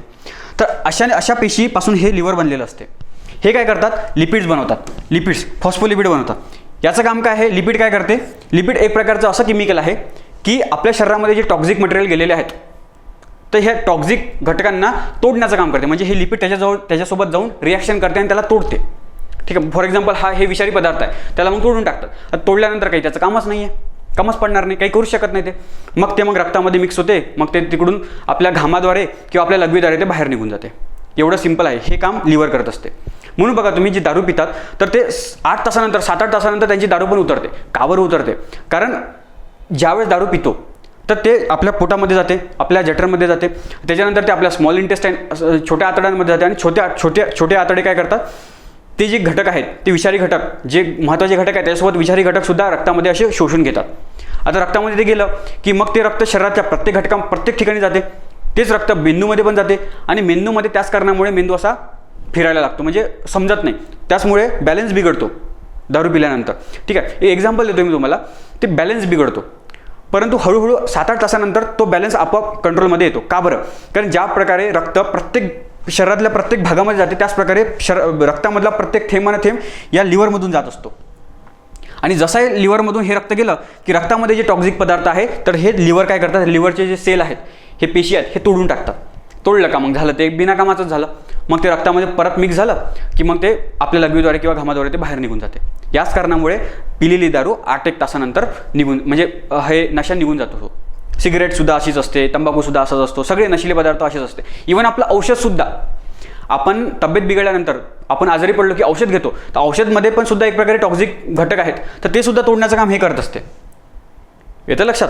तर अशा प्रकारे हे लिव्हर अतिशय जास्त महत्त्वाचं आहे. याच कारणामुळे जास्त दारू पिल्यानंतर लिव्हर खराब होते असं आपण ऐकलं असणार की लिव्हर खराब होते, दारू नाही प्यायला लागत, लिव्हर खराब होते. याच्यामुळेच होते, कारण याची पण एक कॅपॅसिटी आहे ना. हा आपल्या कॅपॅसिटीच्या बाहेर जाऊन काम नाही करू शकत ना. मग एक वेळ अशी येते की हाच खराब होऊन जातो. याचमुळे मग कधी कधी लिव्हर कॅन्सर होतो. ठीक आहे. कॅन्सर एवढा भयानक असतो की याच्यामध्ये कॅन्सरचे सेल वाढत असतात आणि कॅन्सरचे सेल म्हणजे आपला कंट्रोल नसतो त्याच्यावरती, तर ते वाढत जातात. त्याच्यामुळे कॅन्सर आणि कॅन्सरवरती जास्त उपाय पण आहे नाही. कॅन्सरवरती जे उपचार आहेत ते अतिशय महाग पण आहेत आणि कठीण पण आहे. ठीक आहे. आपल्या शरीराला त्याची म्हणजे डिसॲडव्हान्टेज होऊ शकतात. याच्यामुळे कॅन्सर अतिशय जास्त हानिकारक असा हा आजार आहे. अतिशय भारीवाला एकदम भीतीदायक असा हा आजार आहे. ठीक आहे. पुढे बघा, आता हे लिव्हर झालं. आता याच्यानंतर आपण पाहिलं की प्रथिने आणि लिपिड कशामध्ये तयार होते, तर एंडोप्लाझ्मिक रेटिक्युलममध्ये तयार होते. हे काय आहे एंडोप्लाझ्मिक रेटिक्युलम म्हणजे काय, तर प्रथिने आणि लिपिड बनवण्याचा कारखाना आहे एक प्रकारे. ठीक आहे. आता हे जे प्रथिने आहे आणि हे जे लिपिड आहे याचाच वापर, काही प्रथिने आणि काही लिपिडचा वापर आपण एन्झाईम बनवण्यासाठी करत असतो. आपले शरीर एन्झाईम म्हणजे काय, मराठीमध्ये त्याला आपण विकर म्हणतो. तर एन्झाईम काय असते, एन्झाईम म्हणजे काय, तर तेच आपल्या शरीरामध्ये आपण अन्न खातो तर अन्नाचे बारीक बारीक तुकडे करतो. त्याच्यामध्ये ते जे घटक आहेत, केमिकल घटक आहेत, त्यांचे आणखी बारीक बारीक तुकडे होते. ज्यावेळेस आपण डायजेस्टिव्ह सिस्टीम पाहू, अन्नपचन संस्था पाहू, तर त्यावेळेस आपल्याला डिटेलमध्ये पाहायचं आहे. फक्त आता एक एवढं लक्षात ठेवा की अन्नपचनामध्ये बारीक बारीक अशा छोट्या छोट्या केमिकल रिॲक्शन होत असतात आणि केमिकल रिॲक्शनसाठी आपल्याला एन्झाईम्स महत्त्वाचे असतात. एन्झाईम म्हणजे काय आहे, एक प्रकारे कॅटलिस्ट, जैविक उत्प्रेरक आहेत, बायोलॉजिकल कॅटलिस्ट आहे. म्हणजे कसं, उदाहरणामधून तुम्हाला समजून सांगतो की फॉर एक्झाम्पल आता लाकूड आहे, लाकडाला आपल्याला जाळायचं आहे, परंतु लाकूडना ते थोडं ओलं आहे. मग ओलं लाकूड तर जळत नाही, किती तुम्ही माचीची काडी लावा त्याला जळत नाही. अशा वेळेस काय करतो आपण, त्याच्यावरती पेट्रोल टाकतो किंवा रॉकेल वगैरे टाकतो. तर ते काय करते, एक प्रकारे त्याला जळण्यास मदत करते. ठीक आहे. तर त्याला आपण कॅटलिस्ट म्हणणार. तर त्याच प्रकारे आपल्या शरीरामध्ये जे केमिकल रिॲक्शन होत असतात तर त्यांची केमिकल रिॲक्शनची स्पीड वाढवण्याचं काम हे एन्झाईम्स करत असतात. ठीक आहे. याच कारणामुळे त्याला आपण बायोलॉजिकल कॅटलिस्ट म्हणत असतो. बायोलॉजिकल कॅटलिस्ट, जैविक उत्प्रेरक. ते हे कशापासून बनलेले आहेत, हे सुद्धा प्रथिने आणि लिपिडपासून बनलेले आहेत. एवढे महत्त्वाचे आहेत हे प्रथिने आणि लिपिड. ठीक आहे. डायरेक्ट आपल्या अन्नापासून मिळत नाहीत, ते आपल्याला ते बनवावे लागतात, आपल्या शरीरामध्ये बनवावे लागतात, वेगळ्या प्रकारचे बनवावे लागतात. ठीक आहे. त्यानंतर संप्रेरक आहे म्हणजे हार्मोन्स तर अतिशय महत्त्वाचे आहे. म्हणजे आता उदाहरण जाता जाता आपल्याला अचानक साप दिसला. जसा साप दिसला की आपल्या अंगाला घाम फुटतो, काटे येतात अंगाला, असे हातपाय थरथर कापायला लागतात. म्हणजे बघा, तो साप कोणी पाहिला, आपल्या शरीरामधला कोणत्या घटकाने पाहिला, डोळ्यांनी पाहिला. परंतु घाम तर पायाला पण फुटला, पायसुद्धा असे कापायला लागले. परिणाम बघा किती, डोळ्यांनी पाहिलेला परिणाम तो पायापर्यंत गेलेला आहे. कशामुळे पॉसिबल झालं, हे हार्मोन्समुळे पॉसिबल झालं. ज्या वेळेस साप दिसला तर डोळ्याने सिग्नल मेंदूला दिलं आणि मेंदूला समजलं की हा साप हानिकारक आहे. जर का हा डसला का झालं, एकदम झाली वाट लागली म्हणजे मरू शकतो. तर याच कारणामुळे या सापाला पाहिल्यानंतर आपण पळणं हे सर्वात महत्त्वाचं आहे. मग पायाला सिग्नल गेला पाहिजे की आता इथून पळावं लागणार आहे. मग मेंदू काय करतो, हे हार्मोन्स रिलीज करतो आपल्या रक्तामध्ये आणि हे रक्त मग सगळीकडे जाते, पायामध्ये पण सगळीकडे जाते आणि मग ते हार्मोन्स एक प्रकारे सिग्नल असतो की आता आपल्याला पळायचं आहे. तर मग मागामागं जाऊन पळतो. हे अशामुळे हे हार्मोन्सचं काम असते. आपल्या शरीरामध्ये डोळ्यांनी पाहतो आपण, परंतु पूर्ण शरीरावर त्याचा परिणाम होते. हे कशामुळे, तर हार्मोन्समुळे होत असते. ठीक आहे. हे संप्रेरके सुद्धा प्रोटीन्स आणि लिपिडमुळे तयार होत असतात, याच्यापासून तयार होत असतात. आणि हे कुठे तयार होते, एंडोप्लाझ्मिक रेटिक्युलम. त्याच्यामुळे हे अतिशय जास्त महत्त्वाचं आहे एंडोप्लाझ्मिक रेटिक्युलम. याच्यावरती खूप प्रश्न विचारलेले आहे MPSCने, सगळ्याच एक्झामने. ठीक आहे. त्याच्यामुळे हे महत्त्वाचं आहे. चला पुढे जाऊया. हां, स्मूथ एंडोप्लाझ्मिक रेटिक्युलम. हां, आता आपण पाहू गोल्जी ॲपरेटस. म्हणजे आता कसं, याला काय म्हणलं आपण की एंडोप्लाझ्मिक रेटिक्युलम अंतर्द्रव्य जालिकेला काय म्हणलं, प्रथिने आणि लिपिड बनवण्याचा हा कारखाना आहे. परंतु कारखान्याच्या बाजूला स्टोअर हाऊस पण असते एक मोठं. म्हणजे फॉर एक्झाम्पल एक साखरेचा कारखाना आहे, ऊसापासून साखर बनवते, परंतु साखरेचे पोते एका ठिकाणी स्टोअर पण करून ठेवावं लागणार ना, आणि गरजेनुसार मग ते बाहेर काढावे लागणार. अशा प्रकारचा तो कारखान्याजवळ एक स्टोअर हाऊस असते. तर अशाच प्रकारचे इथे जे लिपिड्स बनलेले आहेत, जे प्रोटीन बनलेले आहेत, आंतरद्रव्य जालिकेने बनवलेले आहेत, तर ते गोल्जी ॲपरेटस, गोल्जी काय काय करतात, स्टोअर करण्याचं काम करतात. ठीक आहे. सिम्पल एवढं सोपी भाषेमध्ये आपल्याला पाहायचं आहे. काय म्हणलेलं आहे इथं की आंतरद्रव्य जालिकेतील हे काय आहे, आंतरद्रव्य जालिकेला जोडलेले असतात. बघ, जसं हे काय आहे, ही आपली पेशी आहे. पेशीच्या आतमध्ये हा असतो न्यूक्लियस. ठीक आहे. न्यूक्लियसच्या आजूबाजूला हे आंतरद्रव्य जालिकेचं असं जाळं आहे आणि यालाच लागून गोल्जी काय असतात, गोल्जी ॲपरेटस असतात. हे बघा, हे पूर्ण पेशींच्या बाहेरपर्यंत त्यांचा कॉन्टॅक्ट असतो. ठीक आहे. तर यांचं काम काय असते, हे जे लिपिड आणि प्रथिने बनलेले आहेत तर त्यांना साठवण्याचं काम, त्याचप्रकारे त्यांच्यामध्ये जर का एखादी सुधारणा करायची असेल, काही इम्प्रूव्हमेंट करायची असेल तर ते सुद्धा याच्यामध्ये होऊन जाते. ठीक आहे. त्याला पॅकेज करण्याचं काम, एक ज्या प्रकारे आपले साखरेचे पोते बनलेले आहेत, साखर बनलेली आहे, त्या साखरीला पोत्यामध्ये भरणं, 50 किलोचं 100 किलोचं वेगवेगळं भरणं, त्याच्यावरती आपली डिझाईन असले पाहिजे, लोगो असला पाहिजे, ह्या सगळ्या गोष्टी याला पॅकिंग म्हणतो ना. अशाच प्रकारचं पॅकिंग हे इथे होते. कोणतं प्रोटीन कुठे पाठवायचं आहे, कशा प्रकारचं कधी पाठवायचं, हे सगळे हे गोल्जी कायामध्ये ठरत असते. आणि ऑर्डर कुठून मिळतात? न्यूक्लियसमधून मिळत असतात त्यांना. ठीक आहे. त्याच्यानंतर हे जे प्रथिने आहेत किंवा हे जे लिपिड आहे ते आत बाहेर वाहून नेणे, हे सुद्धा काम याचं असते. म्हणजे एक प्रकारे हे ट्रकचं पण काम करते. म्हणजे साखरेचे पोते कारखान्यामधून दुकानापर्यंत नेण्याचं काम ज्या प्रकारे ट्रक करत असतात ना, त्याचप्रकारे हे ट्रकचं काम हे गोल्जी काय करत असतात आपल्या न्यूक्लियसमध्ये, आपल्या पेशींमध्ये. ठीक आहे. ते अशा प्रकारे हे महत्त्वाचं आहे, गोल्जी ॲपॅरेटस, गोल्जी काय. ठीक आहे. याच्या व्यतिरिक्त जो एक लायझोझोम आहे, लायझोझोम हे एक पेशी अंगक आहे, अतिशय महत्त्वाचं, मराठीमध्ये त्याला आपण लयकारिका म्हणतो. तर याची निर्मितीमध्ये सुद्धा याचा खूप मोठा रोल आहे. ठीक आहे. तर आता याच्यानंतर हे बघा, अशा प्रकारचं हे स्ट्रक्चर दिसते. कोणाचं? आपल्या गोल्जी ॲपॅरेटसचं. ठीक आहे. हे स्ट्रक्चर आहे, अशी रचना आहे त्याची. आता याच्यानंतरचा घटक आपल्याला लायझोझोम पाहायचा आहे, कारण लायझोझोम बनवला कोणी? बनवण्यामध्ये मोठा रोल कोणाचा आहे? या गोल्जी कायचा आहे, गोल्जी कायचा आहे. ठीक आहे. याच्यानंतरचा घटक कोणता? तर आपला हा लायझोझोम बघा. हां, पुढे आता आपण येऊ लायझोझोममध्ये. लायझोझोम म्हणजे काय? तर लयकारिका.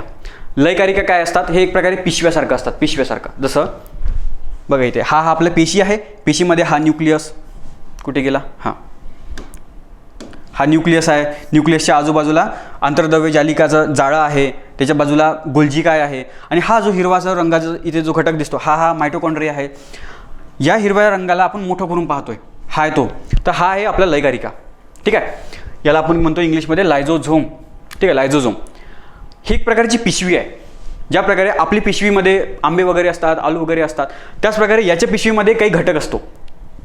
डायजेस्टिव्ह एन्झाईम म्हणतो आपण त्याला, डायजेस्टिव्ह एन्झाईम, पाचक विकर. हे केमिकल आहे, केमिकल अतिशय असतं भयानक केमिकल आहे. म्हणजे आपल्या शरीरामध्ये ज्या प्रकारे आपल्या शरीरामध्ये कधी कधी व्हायरस जातो, बॅक्टेरिया जातो की नाही, त्याचप्रकारे पेशींच्या शरीराच्या आतमध्ये, पेशींच्या आतमध्ये सुद्धा अशा प्रकारचे बॅक्टेरिया, अशा प्रकारचे व्हायरसेस वगैरे जातात. आता हे हानिकारक असतात पेशींसाठी. एकदा जर का व्हायरस आतमध्ये गेला, न्यूक्लियसवरती कंट्रोल केलं की मग तो व्हायरस त्या पूर्ण पेशीवरती कंट्रोल करतो. त्याच्यामुळे हे जे बॅक्टेरिया वगैरे आहेत, हे जे फॉरेन मटेरियल आहेत, जे जैविक पदार्थ आहेत, जे अनावश्यक आहे आपल्या पेशींसाठी, हे पुढे जाऊन हानी करू शकतात पेशींना. तर अशांना मारण्याचं काम हे लायझोझोम करत असतात. का बरं? कारण ह्या लायझोझोममध्ये, लायझोझोम एक प्रकारे पिशवीसारखा आकार आहे, याच्या आतमध्ये केमिकल असते. हे केमिकल एकदम हानिकारक असते. हे जर का केमिकल त्या बॅक्टेरियासोबत रिॲक्शन झाली की तो बॅक्टेरिया मरून जातो. ठीक आहे. तर याला आपण डायजेस्टिव्ह एन्झाईम म्हणत असतो. आणि हे डायजेस्टिव्ह एन्झाईम हे कुठे बनतात? तर हे एन्झाईम मी सांगितलं ना, एन्झाईम कशापासून बनलेले असतात? प्रोटीन्सपासून, लिपिडपासून बनलेले असतात. आणि हे प्रोटीन आणि लिपिड कुठे बनतात? रफ एंडोप्लाझ्मिक रेटिक्युलम, खडबडीत अंतर्द्रव्य जालिकेमध्ये बनलेले असतात. ठीक आहे. आता जे मी सांगितलं हेच इथे वाचून दाखवतो की पेशींमधील जीवाणू असू द्या, बॅक्टेरिया किंवा विषाणू असू द्या, व्हायरसेस किंवा इतर सेंद्रिय घटक असू द्या, जे पेशींना अनावश्यक आहे, म्हणजे काही गरजेचे नाही आहे, त्याच्यापासून तर हानी पण होऊ शकते, मग अशांना नष्ट करण्याचं काम हे डायजेस्टिव्ह एन्झाईम करत असतात, पाचक विकर करत असतात. हे पाचक विकर कशामध्ये असते? हे लायझोझोममध्ये असतात. लायझोझोमच्या पिशवीमध्ये स्टोअर असतात हे. ठीक आहे. कधी कधी आता हे जर बॅक्टेरिया झाले, कधी कधी काय होते, पेशींचं नियंत्रण आपल्या हातून सुटून जाते. म्हणजे पेशी काय काम करत आहे तिला समजत नाही, किंवा पेशी म्हातारी झालेली असते एक प्रकारे. ज्या प्रकारे आपण मनुष्य जन्म झाल्यानंतर हळूहळू मोठे होतो, तरुण होतो, त्याच्यानंतर हळूहळू उतरतं वय लागते आणि आपले हातपाय, डोळे, कान, नाक हे सगळं काम करायला, म्हणजे काम करणं थोडं कमजोर, म्हणजे कमी करतात. आपल्यामध्ये थोडी कमजोरी येते. ठीक आहे. अशाच प्रकारचे सेलमध्ये पण असते. सेलचा सुद्धा एक जीवनकाळ असतो. काही सेल ज्या जसं रक्ताची पेशी हे 3-1 महिने चालतात.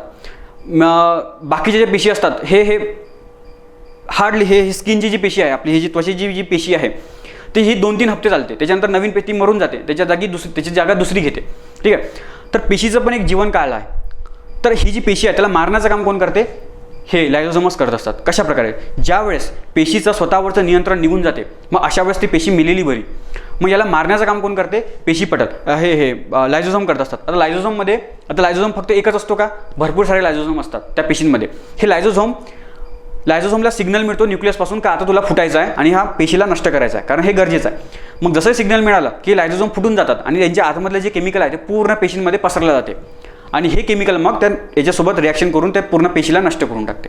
याच कारणामुळे लायझोझोमला लय कारिकेला आपण आत्मघाती पिशव्या म्हणत असतो, सुसायडल बॅग. आणि हे परीक्षेत विचारलेलं आहे की सुसायडल बॅग खालीलपैकी कोणत्या पेशी अंगकेला म्हणतो? न्यूक्लिक ॲसिडला म्हणतो, आपलं न्यूक्लियसला म्हणतो, की लायझोझोमला म्हणतो, की रायझोझोमला म्हणतो, की आंतरद्रव्य जालिकेला म्हणतो? तर अशा प्रकारचे प्रश्न. त्या आत्मघाती पिशव्या कोणाला म्हणतो आपण? लायझोझोमला म्हणतो. हे लक्षात असू द्या. त्यानंतर आता ह्या सगळे कामं करण्यासाठी पाहिजे असते एनर्जी. आता मी बोलतोय, मला बोलण्यासाठी इकडून तिकडून हलण्यासाठी एनर्जी लागते की नाही? त्यासाठी मी जेवण करतो. त्याच प्रकारे हे जे घटक आहेत, या घटकाला सुद्धा काम करण्यासाठी एनर्जी लागते. ठीक आहे, ATPच्या रूपामध्ये एनर्जी लागते. तर ही एनर्जी येते कुठून? आता तुम्ही म्हणाल हे तर अन्नापासून येते, परंतु अन्नामध्ये जी एनर्जी असते जशाच तशी आपण वापरू शकत नाही. त्या एनर्जीचं रूपांतर आपल्याला ATPमध्ये करावं लागते. ठीक आहे, तर ते ATPमध्ये करण्याचं काम एक वेगळा ऑर्गन करत असतो, एक त्याचे पेशी अंग करत असतात. त्याचं नाव आहे मायटोकॉन्ड्रिया. तर आता आपण पाहू मायटोकॉन्ड्रियाला. मायटोकॉन्ड्रियाची माहिती आता इथे घेऊ आपण. बघा, तंतुकणिका, मराठीमध्ये त्याला आपण तंतुकणिका म्हणतो. अशा प्रकारचे जे स्ट्रक्चर दिसते. आता हे कसं आहे? याला आपण पावरोस म्हणतो. आपल्या पेशींचं पावरोस आहे, हे ऊर्जागृह आहे. कारण इथे ऊर्जा तयार होते. ठीक आहे, ज्या प्रकारे आपण पाहिलं की प्रथिने आणि लिपिड तयार करण्याचा कारखाना आंतरद्रव्य जालिकेला म्हणतो, त्याच प्रकारे ऊर्जा तयार करण्याचा कारखाना आहे मायटोकॉन्ड्रिया, तंतुकणिका. ठीक आहे, आता याच्यामध्ये ना द्विपटल असते. द्विपटल आहे. द्विपटल म्हणजे काय? तर दोन मेम्ब्रेन आहे, दोन प्रकारचे आवरण आहे. हे बघा, याच्यामध्ये हा जो बाहेरचा आवरण आहे एक, आणि हे एक आतमधलं आवरण आहे. साहजिक आहे, नावसुद्धा तशाच प्रकारचं येणार. याला काय म्हणणार आपण? आउटर मेम्ब्रेन म्हणजे बाहेरील आवरण. आणि याला काय म्हणणार आपण? याला आपण म्हणणार इनर मेम्ब्रेन. इनर मेम्ब्रेन म्हणजे काय? तर आतील आवरण. आणि याला आपण म्हणणार आउटर मेम्ब्रेन म्हणजे बाहेरील आवरण. आता दोन प्रकारचे का बरं आहे? सर्वात पहिले याचं काम काय असते? बाहेरील आवरणाचं काम काय असते? आउटर मेम्ब्रेनचं काम काय असते? तर हा पोरस असतो, संरक्षण देण्याचं काम करतो. आणि पोरस असतो. पोरस म्हणजे सच्छिद्र, म्हणजे बारीक बारीक छिद्र असतात, जेणेकरून ही जी एनर्जीचे जे मॉलिक्यूल आहे ते आतबाहेर गेले पाहिजे, किंवा RNAचे मॉलिक्यूल आहे ते आतबाहेर गेले पाहिजे. यासाठी प्रोटीनचे मॉलिक्यूल आतबाहेर गेले पाहिजे. यासाठी यांचे या बारीक बारीक असे छिद्र असतात. आता हे तर झालं बाहेरील आवरणाचं. आतील आवरणाचं काय? आतील आवरण ना असं दुमडलेलं असते. हे बघा, हे दुमडलेलं आहे की नाही? असं नागासारखं, सापासारखं असं दुमडलेलं आहे. का बरं दुमडलेलं आहे? सर्वात पहिले आता थोडं मागे जाऊया. आपल्याला आपलं काम करण्यासाठी, बोलण्यासाठी, पाहण्यासाठी, ऐकण्यासाठी, चालण्यासाठी एनर्जी पाहिजे असते, ऊर्जा पाहिजे असते. कशापासून मिळते आपल्याला? आपण म्हणतो की ते अन्नापासून मिळते आपल्याला. पण ते ॲक्च्युली अन्नापासून कशी मिळते ते? तर आपण पहिले तर शरीरामध्ये आपण अन्न घेतो, त्याला बारीक बारीक चावतो. हे जे आहेत या अन्नामध्ये काय काय असते? कार्बोदके असतात. कार्बोदका प्रकारे प्रथिने पण असतात. प्रथिने असते, मेद असते, अशा वेगवेगळ्या प्रकारचे अन्न घटक असते. आता हे खूप कॉम्प्लेक्स असतात, मोठे असतात. याला तोडावं लागते. म्हणजे कार्बोदकांपासून आपल्याला ग्लुकोज बनावं लागते. ग्लुकोज कसं असते? C6H12O6. ठीक आहे, याला आपण म्हणतो ग्लुकोज. आता याला तोडल्यानंतर आपल्याला ऊर्जा मिळत असते. याला तोडल्यानंतर, या ग्लुकोजला तोडल्यानंतर, ज्या प्रकारे आपली गाडी चालवण्यासाठी आपल्याला पेट्रोल लागत असते, त्याच प्रकारे आपलं शरीर चालवण्यासाठी आपल्याला ग्लुकोज लागत असते. ठीक आहे, तर हे ग्लुकोज आपण आपल्या अन्नापासून काढतो. जेव्हा हे ग्लुकोज बनण्याची प्रोसेसला आपण काय म्हणतो? अन्नपचन. म्हणजे आपल्या अन्नापासून ग्लुकोज आपण काढतो, त्याचप्रकारे प्रथिनेपासून अमिनो ॲसिड काढतो. तर त्या प्रक्रियेला आपण अन्नपचन असं म्हणत असतो. अन्नपचन संस्था हे काम करत असते. आता हे तर मिळालं. आता याच्यापासून एनर्जी मिळणार कशी? तर ज्यावेळेस आपण याच्यामध्ये ऑक्सिजन टाकत असतो, O2 ऑक्सिजन टाकतो, तर त्यावेळेस हा ऑक्सिजन याच्यासोबत रिॲक्शन करते आणि याला तोडते. जसंही तोडलं की याच्यापासून मग ऊर्जा बाहेर निघते, अशी ऊर्जा बाहेर निघते. आणि ती ऊर्जा आपण वापरत असतो. ठीक आहे, मी हातपाय हलवत आहे, हे कशामुळे? माझ्या शरीरामध्ये जे मी अन्न खाल्लं, तर त्या अन्नाचं पहिले तर ग्लुकोज बनलं, आणि त्या ग्लुकोजमध्ये ऑक्सिजनची रिॲक्शन झाली, तेव्हा कुठं माझ्यामध्ये एनर्जी आली आणि मी हातपाय हलवू शकतो. ठीक आहे, आता तुम्ही म्हणाल की हा जो ग्लुकोज आहे, हा ग्लुकोज तर अन्नापासून मिळाला, ऑक्सिजन कुठून मिळतो? तर ऑक्सिजनसाठी आपल्याजवळ रेस्पिरेटरी सिस्टीम आहे. आपण नाकाने हवा बाहेर आतमध्ये घेतो. आपल्याजवळ फुफ्फुस आहेत, लंग्स आहेत, 2 लंग्स आहेत. हे काय करतात? आपल्या हवेमधून ही जी हवा आतमध्ये घेतलेली आहे, ह्या हवेमधून ऑक्सिजन काढून टाकतात आणि हा ऑक्सिजन रक्तामध्ये टाकतात. ज्या प्रकारे अन्नामधून हा जो ग्लुकोज आहे तो आपले जे स्मॉल इंटेस्टाईन, जे छोटी आतडी आहेत, तर ते हा जो ग्लुकोज आहे ते ओढतात आणि रक्तामध्येच टाकतात. मग हे रक्त काय करतं? ह्या ग्लुकोजला घेऊन ह्या पेशींपाशी घेऊन जाते.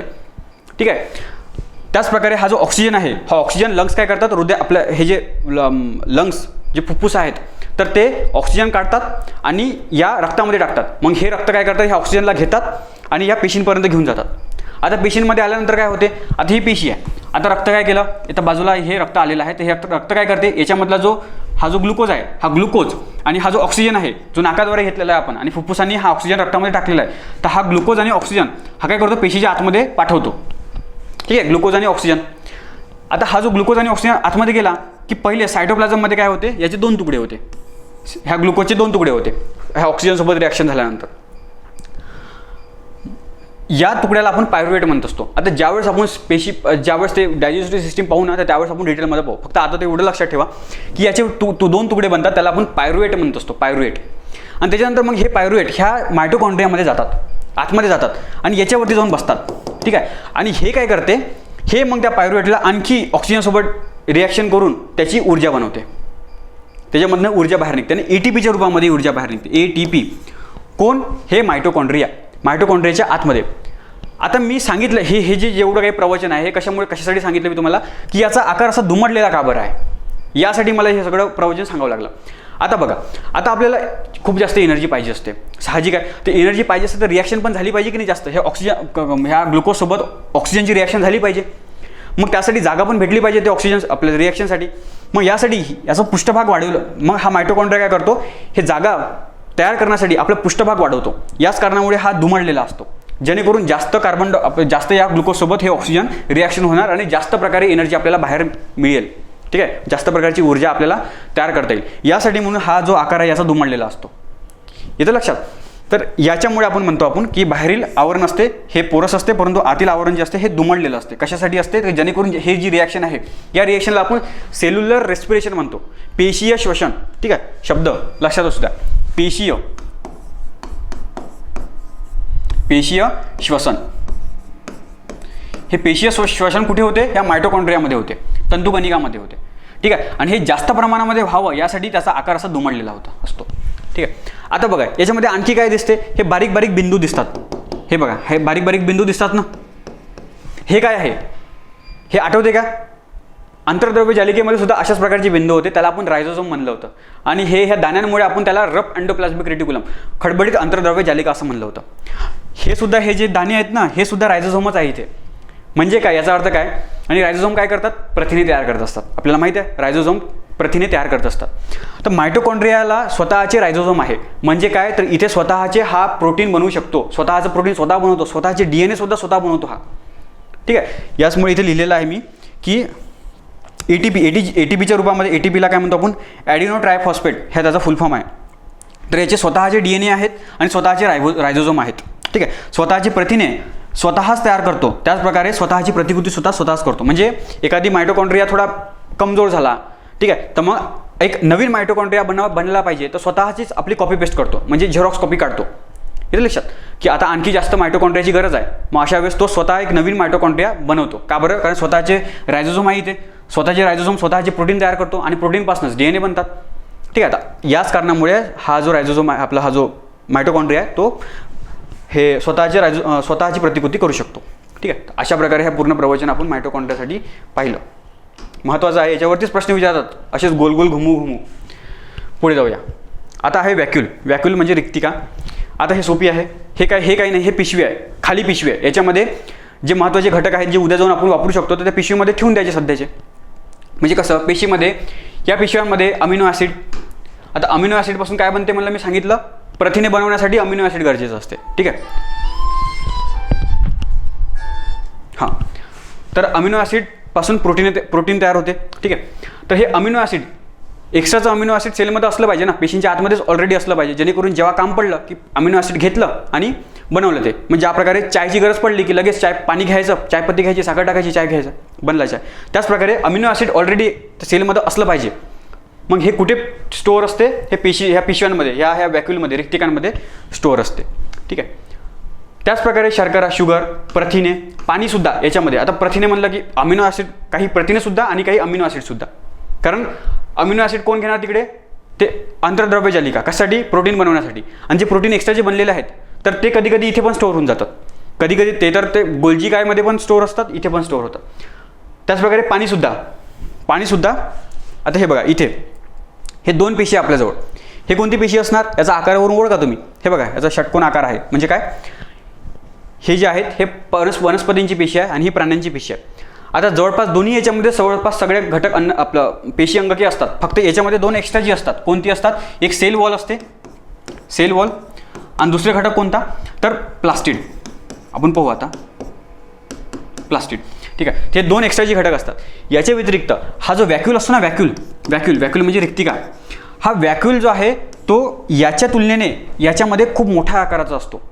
कधी कधी हा एवढा मोठ्या आकाराचा असतो की 50 ते 90% आकार, पेशींचा आकार हा स्वतः घेतो.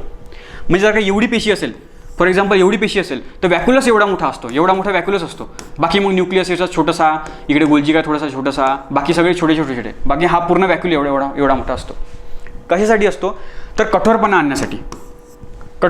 याच कारणामुळे बघा तुम्ही झाडांमध्ये जो व्हॅक्यूल असतो हा मोठ्या प्रमाणामध्ये असतो झाडांच्या पेशींमध्ये. याच कारणामुळे झाडांच्या पेशी कठोर असतात. का बरं कठोर असतात? कारण त्यांना ऊन, वारा, पाऊस एकाच ठिकाणी झेलावा लागतो. तर जगायचं पण आहे ना त्यांना, आपल्यासारखं नाही आहे. आपण आपले संरक्षण करू शकतो स्वतःहून, धावत जाऊ शकतो आवडीच्या जेणेकरून ऊन, वारा, पावसापासून आपलं संरक्षण होईल. परंतु झाडांना असं करता येत नाही. याच्याचमुळे त्यांची जी पेशी आहेत ते कठोर असणं गरजेचं आहे. याच कारणामुळे यांचा व्हॅक्यूल जो असतो तो मोठा असतो. याच्यामध्ये काही जास्त नसते, पाणीच असते, मोकळाच असतो हा. ठीक आहे, काही जास्त अन्न घटक याच्यामध्ये स्टोअर नसतात, परंतु सुरक्षेसाठी म्हणून कठोरपणा ह्या आणतात. ठीक आहे. त्याच्यानंतर अमिबा हा एकपेशीय जीव आहे, तुम्हाला माहीत आहे. आणि या अमिबामध्ये सुद्धा व्हॅक्यूल असतो. तर तो व्हॅक्यूल म्हणजे त्याचं एक प्रकारे पोट आहे. पोट म्हणजे काय? तर आपले हे अन्न साठवण्याचं काम याच्यामध्ये करतो तो अमिबा. ठीक आहे, जे काही अन्न खातो तर तो याच्यामध्ये स्टोअर करतो आणि याच्यामध्येच मग त्याचं पचन वगैरे होते. ठीक आहे, पुढे जाऊया. हां, प्लास्टिड सर्वात शेवटचं. आता प्लास्टिड लवके हे वनस्पतीमध्येच असतात, वनस्पतींच्या पेशींमध्येच असतात. हे प्राण्यांच्या पेशीमध्ये नसते. ठीक आहे, फक्त वनस्पतींच्या पेशींमध्ये आपल्याला पाहायला मिळते. हे वनस्पतींच्या पेशींमध्ये पाहायला मिळतात. आता लवक्यांचे प्रकार आहेत, या प्लास्टिडचे प्रकार आहेत. कोणकोणते प्रकार आहेत? 2 महत्त्वाचे प्रमुख प्रकार आहेत. एक कोणतं? तर वर्णलवक. वर्ण म्हणजे काय होते? आपल्याला इतिहासामध्ये तुम्ही ऐकलं असणार, वर्ण प्रणाली होती. कास्ट आपलं वर्ण सिस्टीम होती. वर्ण म्हणजे काय? रंग. ठीक आहे, तर याला आपण वर्णलवक म्हणजे काय? तर रंगीत लवक, ज्यांना रंग आहे. इंग्लिशमध्ये त्याला आपण म्हणतो क्रोमोप्लास्ट. म्हणजे काय? तर हे रंगद्रव्य आहे. रंगद्रव्य कोणते रंग असू द्या, मग हिरवा, पिवळा, लाल, निळा, हे सगळे प्रकारचे याच्यामध्ये येतात, ह्या क्रोमोप्लास्टमध्ये येतात. आणि दुसरा प्रकार कोणता आहे? अवर्णलवक. याला आपण इंग्लिशमध्ये ल्युकोप्लास्ट म्हणतो. याला कोणता रंग असणार का? नाही, याला रंग नाही आहे, रंगहीन असतात किंवा मग पांढरा रंग असतो. ठीक आहे, रंगहीन म्हणू आपण त्याला. तर 2 प्रकारचे क्रोमोप्लास्ट 2 प्रकारचे प्लास्टिड आहे. एकाला आपण म्हणणार क्रोमोप्लास्ट, दुसऱ्याला म्हणणार आपण ल्युकोप्लास्ट. वर्णलवक, अवर्णलवक. ठीक आहे. आता या वर्णलवकामध्ये, वर्ण म्हणजे काय? रंग. तर याच्यामध्ये भरपूर सारे रंग असतात. तर हे जे वर्ण आहेत हे वर्णलवक आहेत, क्रोमोप्लास्ट. हे सगळ्यांमध्ये असते. याच्यामध्ये एक प्रकार आहे क्रोमोप्लास्टचा, क्लोरोप्लास्टचा. आता याच्यामध्ये ना क्लोरोफिल असते, जी हिरव्या रंगाचं असते. याच कारणामुळे त्याला क्रोमोप्लास्ट हे हरित लवक म्हणतात. याला हरित लवक म्हणतात. आणि हे पानांमध्ये आपल्याला मिळते पाहायला. याच कारणामुळे झाडांची पानं आपल्याला हिरवी दिसतात. ठीक आहे, परंतु फळं बघा, फळं कोणतं पिवळं दिसते, कोणतं लाल दिसते, कोणतं हिरवं, म्हणजे फळांचे वेगवेगळे रंग आहेत त्याचे. हे रंग कुठून येतात? हे क्रोमोप्लास्टमधून येतात, कारण क्रोमोप्लास्टचे वेगवेगळ्या प्रकारचे रंग आहेत. ठीक आहे, फुलांमध्ये, फळांमध्ये, मुळांमध्ये हे जे वेगवेगळ्या प्रकारचे रंग असतात याचे, हे कशामुळे येतात? क्रोमोप्लास्टमुळे येतात. येतं लक्षात? याच कारणामुळे झाडं जी असतात ते रंगीबेरंगी दिसतात. मनुष्य नाही दिसत किंवा प्राणी नाही दिसत रंगीबेरंगी. ठीक आहे, आता तुम्ही मला, त्यांना तर रंग असतो, पण तो स्किनचा रंग तो वेगळा आहे, तो वेगळा चर्चेचा भाग आहे, याच्यामध्ये नाही. प्राण्यांच्या पेशींमध्ये प्लास्टिड नसते, हे एक लक्षात असू द्या. ठीक आहे, प्लास्टिड म्हणजे लवके हे नसतात. पुढे आता हे जे ल्युकोप्लास्ट जे आहेत, आता याचं जर आपण काम पाहिलं, याच्यामुळे काय येतात? यांना रंग येतो. आता ॲक्च्युली पानं हिरवे का बरं असतात? पानं हिरवेच का बरं असतात? कारण याच्यामध्ये क्लोरोफिल असतो आणि क्लोरोफिलचं खूप महत्त्वाचं एक काम आहे. कोणतं काम आहे? तर अन्न बनवण्यामध्ये अतिशय महत्त्वाचं काम आहे क्लोरोफिलचं. वनस्पती, हे तुम्ही ऐकलं असणार की वनस्पती स्वतःचं अन्न स्वतः बनवतात. म्हणजे कसं बनवतात? तर आपल्या हवेमधून कार्बन डायऑक्साईड घेतो, त्याचप्रकारे मुळांमधून पाणी घेतो आणि या दोघांना एकत्र करून ग्लुकोज बनवतो, C6H12O6. याला आपण ग्लुकोज म्हणतो.